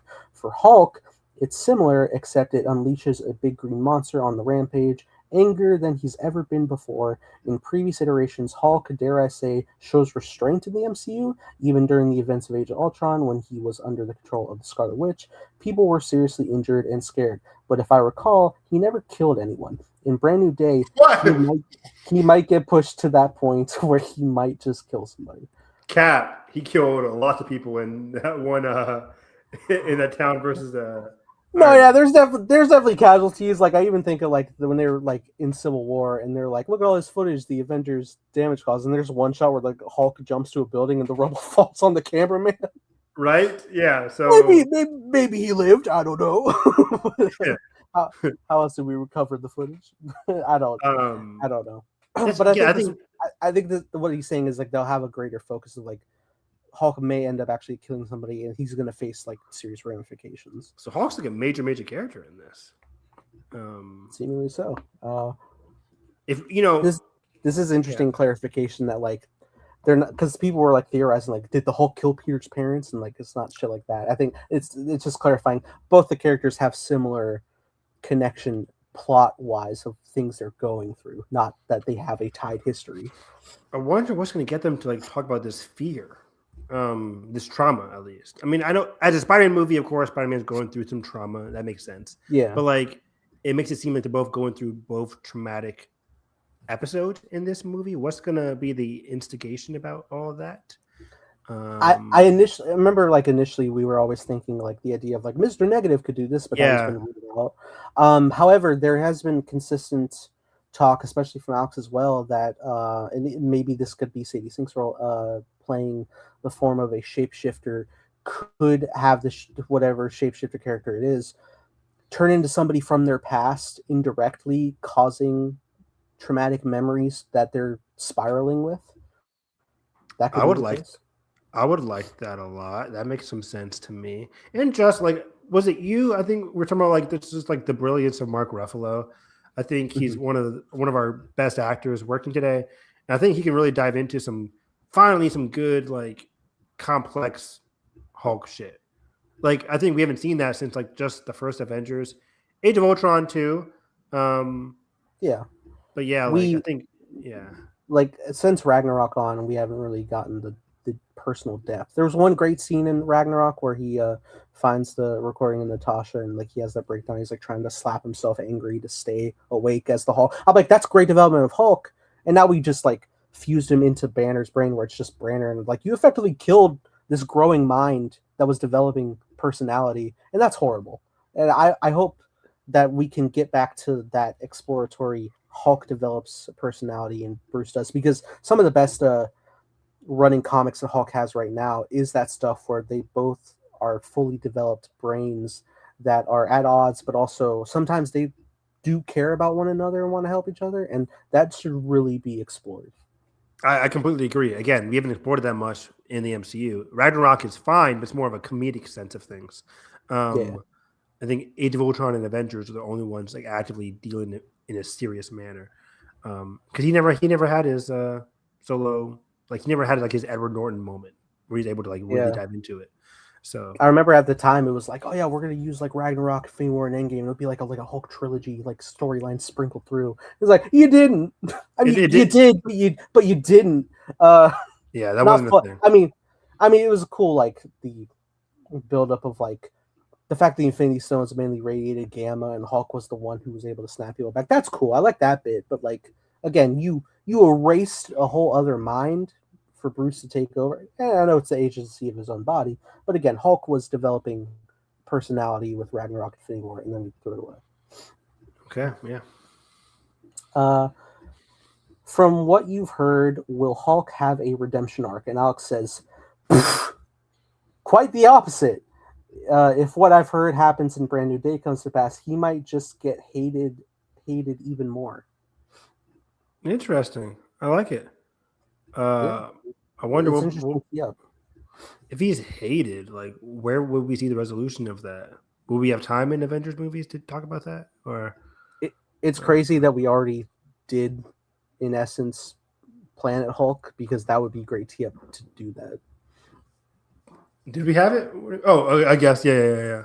Ragnarok. Yeah. Um, I guess you could tell it for real if we did like the post reset and then we did like okay, but like actually like he's gonna be like a serious gladiator combat ruler, where he's the main focus. I know you gotta have an adjacent co-star because it's the universal rights, but you know you could do some like Guardian stuff or something. Anything's possible. I think that's smart. Like, if he goes aggressive here, we could be leading towards like, because I do love Mark, and I was just talking about how much I love Mark Ruffalo, but like, Hmm. how much Hulk can we really do post reset? Like, Mark Ruffalo is getting up there. He's been with the Sure. character for so long. If they can go with this aggressive route, get back to the classic Hulk, get a resolution, maybe like a movie after the reset Hmm. somewhere in one of the other MCU movies. It could be Spider-Man 5 for all we know. But then just Yeah. like pass the torch to something else or You definitely could, you know, even if you wanted to like springboard, do like an Amadeus Cho Hulk or stuff like that. Anything's possible. Though at the same time, in the realm of performance capture, you could have the situation be where Mark does the more personable, emotive acting stuff for Hulk, and then you could have a stunt actor do the more physical combat things. fair enough. True, yeah. True. Yeah, and I don't know how much Anything's Ruffalo wants to do more. So yeah. I don't want to That's speak true. for him. True, but yeah, anything in the mind can change. But everything I have seen, whenever he does talk, it does seem like he does like love the character, which I that's Yeah. always encouraging. Love it. And you know, I know we were at the time with like the rumor mill where like it didn't feel at all believable that we could head toward anything of a World War Hulk project. But if we do like post timeline reset and more like expansiveness of involvement, you could do an Avengers movie that's centered around that. Anything's possible. I agree. Yeah, it would be interesting. I would love it. Yeah. Headed over to Marvel Animation. Da-da-da. Bastion and Mr. Sinister were the main villains threats of X-Men 97 Season 1, and as we know, Apocalypse is going to serve that role in Season 2 on 3 different eras. But who is going to be the main villain threat of Season 3? Alex says, we're getting a bit ahead of ourselves, aren't we? Still a bit too early. Yeah, I don't even know if they're right. I mean, I think they are filming Season 2 and 3 back-to-back for event. We know X-Men's coming out every year now, but like to know the plot points of Season 3 is kind of, I doubt we know that much so far ahead. Right. But yeah, I hope, we have Sinister, Bastion, Apocalypse in Season 2. Season 3 can go a lot of different places. There's a lot of different X-Men villains. We could just tone it down from Apocalypse and do some like just straight up Magneto and just like what he's up to. So yeah. It's already been confirmed that this is headed over to Spider-Man. It's already been confirmed that the symbiote, aka Venom, will have a role in Your Friendly Neighborhood Spider-Man Season 2. But is Eddie Brock going to have a role in the upcoming season of the show too? Alex says no. But that doesn't rule out the possibility that maybe Eddie comes later. I'm fine with that. Yeah. Because I think the showrunner said that we're getting Venom in this season, Gwen Stacy, and Spider-Gwen. So yeah, it's gonna be a crowded season. I'm so excited. I don't want Gwen to get a symbiote costume like in the comics. I hope that's not where we're going. I don't mind that. I don't mind the symbiote costume. I don't want it either, but like I don't mind it when it happened in the comics. It felt natural to me. She kind of got tricked into it, and then she got used to it. Okay, it's part of the great run. Read the OG run. Word. Thoughts on the name Ghost Spider? I don't like Ghost Spider at all. I don't like Ghost Spider. Yeah. I like the run though. Yeah. That said, the ship named Ghost Flower sounds cool when I hear that going around. Ghost Flower is awesome. Yeah, I love Ghost Flower. Has there been any word about a potential Marvel Zombie Season 2? Alex says, yep, they want to continue that story. And I think things are looking well for its performance from Season 1. Seems likely. I mean, they ended on a cliffhanger, so they better. Yeah, it was a very exciting cliffhanger, too. And I think it would just generate more encouragement for people who have eyes on it, seeing the Champions series when it comes about, since it's our only like real interaction we've gotten of them. Yeah. Stuff with Midnight Suns. Will Black Knight still be involved in Blade and/or Midnight Suns? Alex says yes to both. They still want Kit Harington in the MCU. No, they don't. Cap. Yes, they do, Evan. Cap, you're the only denier of him. I don't believe we'll ever see him again. I love you, Alex. I don't believe we'll ever see him again. What's Kit Harington doing? Nothing. This. But that's a great point. He ain't doing shit. But well, neither is Blade till post reset. So yeah, true. God damn, so disappointing. Oh my god. Yeah. Do you feel, in the retrospective of how we've had phases 4, 5, and 6, do you feel Blade would have been a worthy involvement within this phase, and then have an involvement in any sense in the Avengers movies? Like, would you have liked that, or do you feel like he's more going to be fulfilled in the post-open sandbox of the reset? It's hard because they've changed so many things around, but like, I still think it would have been fine to get his solo movie. Just get his solo movie out the box, out the gate. He didn't need to be in Avengers, but just get him out the gate, and then he could have come back. His sequel could be after the Avengers, for all we care. Like, just like for Shang-Chi, he had one movie, didn't do much, and then we'll see him in Avengers. But like, we could have had Blade not be in Avengers, maybe be in Secret Wars, whatever, and then get a solo movie. It's like, just get his movie. Marvel, not everything has to be connected. Just do a solo movie and be happy. That's true. Move on. Like, even in like that side of the universe, Werewolf by Night and Moon Knight are very fun things that have been mainly just focused in their own bubble. So, yeah. Agreed. Yeah. Will Doctor Strange be in Midnight Suns? Alex says So ironically enough, I heard Wong would be in it, but who knows? Maybe they'll include Strange in as well. Thing is, they still want to do Doctor Strange 3 as well. Yeah, they want Charlize Theron. Um, Yeah. but yeah, Wong being in Midnight Suns would be funny as hell. Everybody expects Doctor Strange to be in it, and it's just Wong as the wizard character for that group. Honestly, Wong has been so prevalent that he's equal. I think Wong recently passed by one number of appearances over Doctor Strange in Marvel properties. I think I counted that right. I think you're right. I think we talked about that before. That's wild to even think about. Congrats, Yeah. Wong. That'd be cool. I think the boost was thanks to both Shang-Chi and She-Hulk for that. Yeah. I love him as She-Hulk. That was funny as hell. So funny. And a great post-credit on Shang-Chi.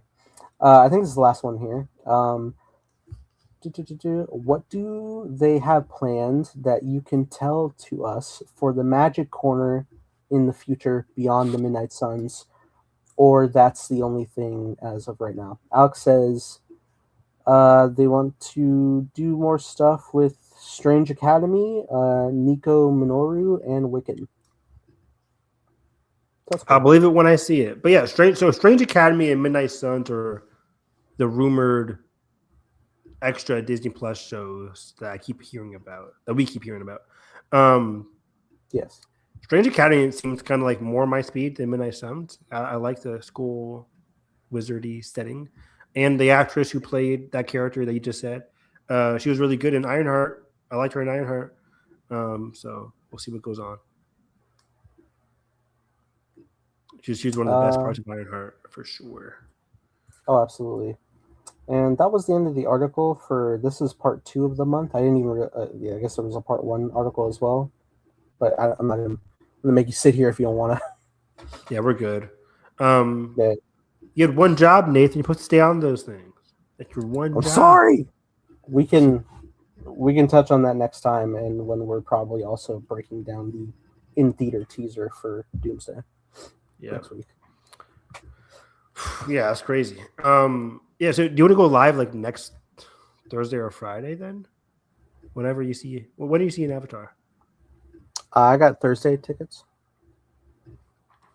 Yeah, I can't go Thursday, but I guess we can do one more episode per. Oh yeah, when's what day is Percy Jackson? Wednesdays. Wednesdays. So we can do next Friday or something.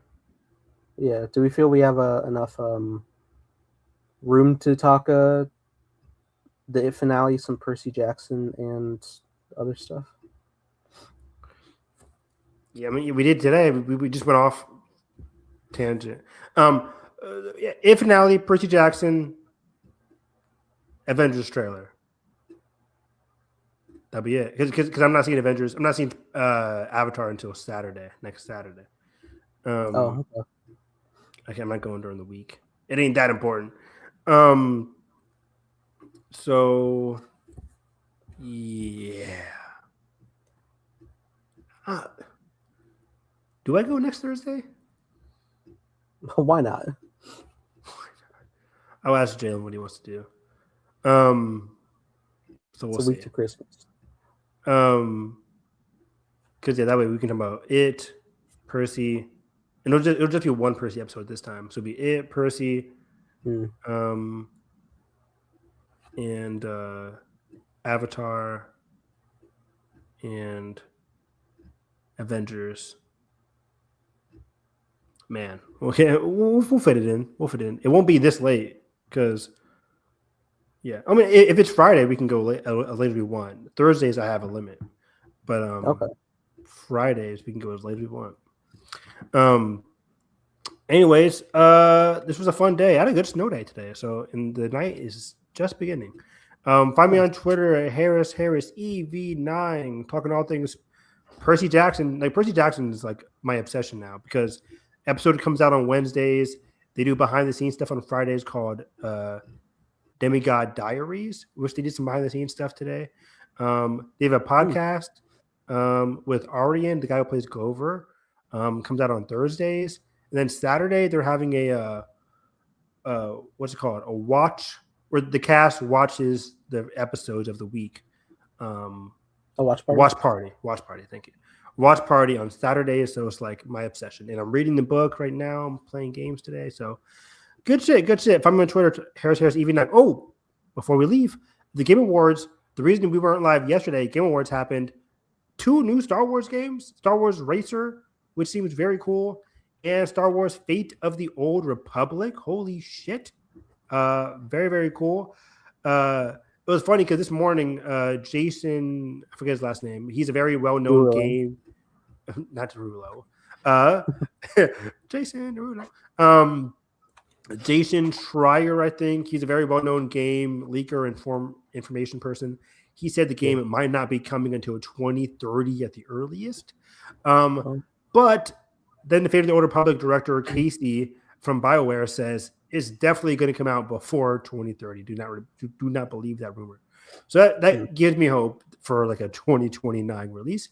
But either way, the future is bright for Star Wars games in the next 4 years. Because we still have Jedi 3 with Cal Kestis, which I think is coming out. My soft prediction is 2027. That would kind of line up. So we're in good hands for Star Wars. But anyways, that's me, Nathan. Where can they find your sorry ass? In the pit. Not anymore. More ways than one. You can find me at _TimeBlazer, making a show called Time Blazer with co-star and creator Solomon Harris. Playing Ben. Why did I almost forget his name? That was crazy talk. That's crazy. Because it's not out yet. I was like, playing Pennywise? No. Playing Ben. Nathan, you got to do another Pennywise impression for me before we leave. You got to. I'll give me a quote. give me the daddy quote again. That was hilarious. Oh, why that one? That's too funny. What is it? He's in my tummy or something like that? It's me, Pennywise, the dancing daddy. He lives in me still. Ingrid's face there, though, was just adding to that. She was so shook. Very good. Very, very good. Bill, I tell you guys, I rewatched that line so many times. Bill Skarsgård, you are a next level talent. You're the best. Also, Actors on Actors had Stellan and Alex this morning. Very fun Actors on Actors with those two. I watched a good number of those so far. I watched the Adam Sandler, Ariana Grande one, and I watched the Jonathan Bailey, David Cornsweet. I wouldn't watch that one. Were those good? Was the Ariana and Adam Sandler one good? Yeah, I think they're both really good. They're very they always have like good insight, but also like it's really nice watching those because you could tell it's just like really friendly people to one another. And it's just a great conversation. Yeah. Not forced. But yeah, really cool. Absolutely. So yeah. So you're saying Ben would do a Pennywise impression is what you're saying? Yes, Ben would be a very good. He's like the impressionist of the group. He does Pennywise impression. He does Vader impressions very well. So yeah. Go ahead and give us a line read.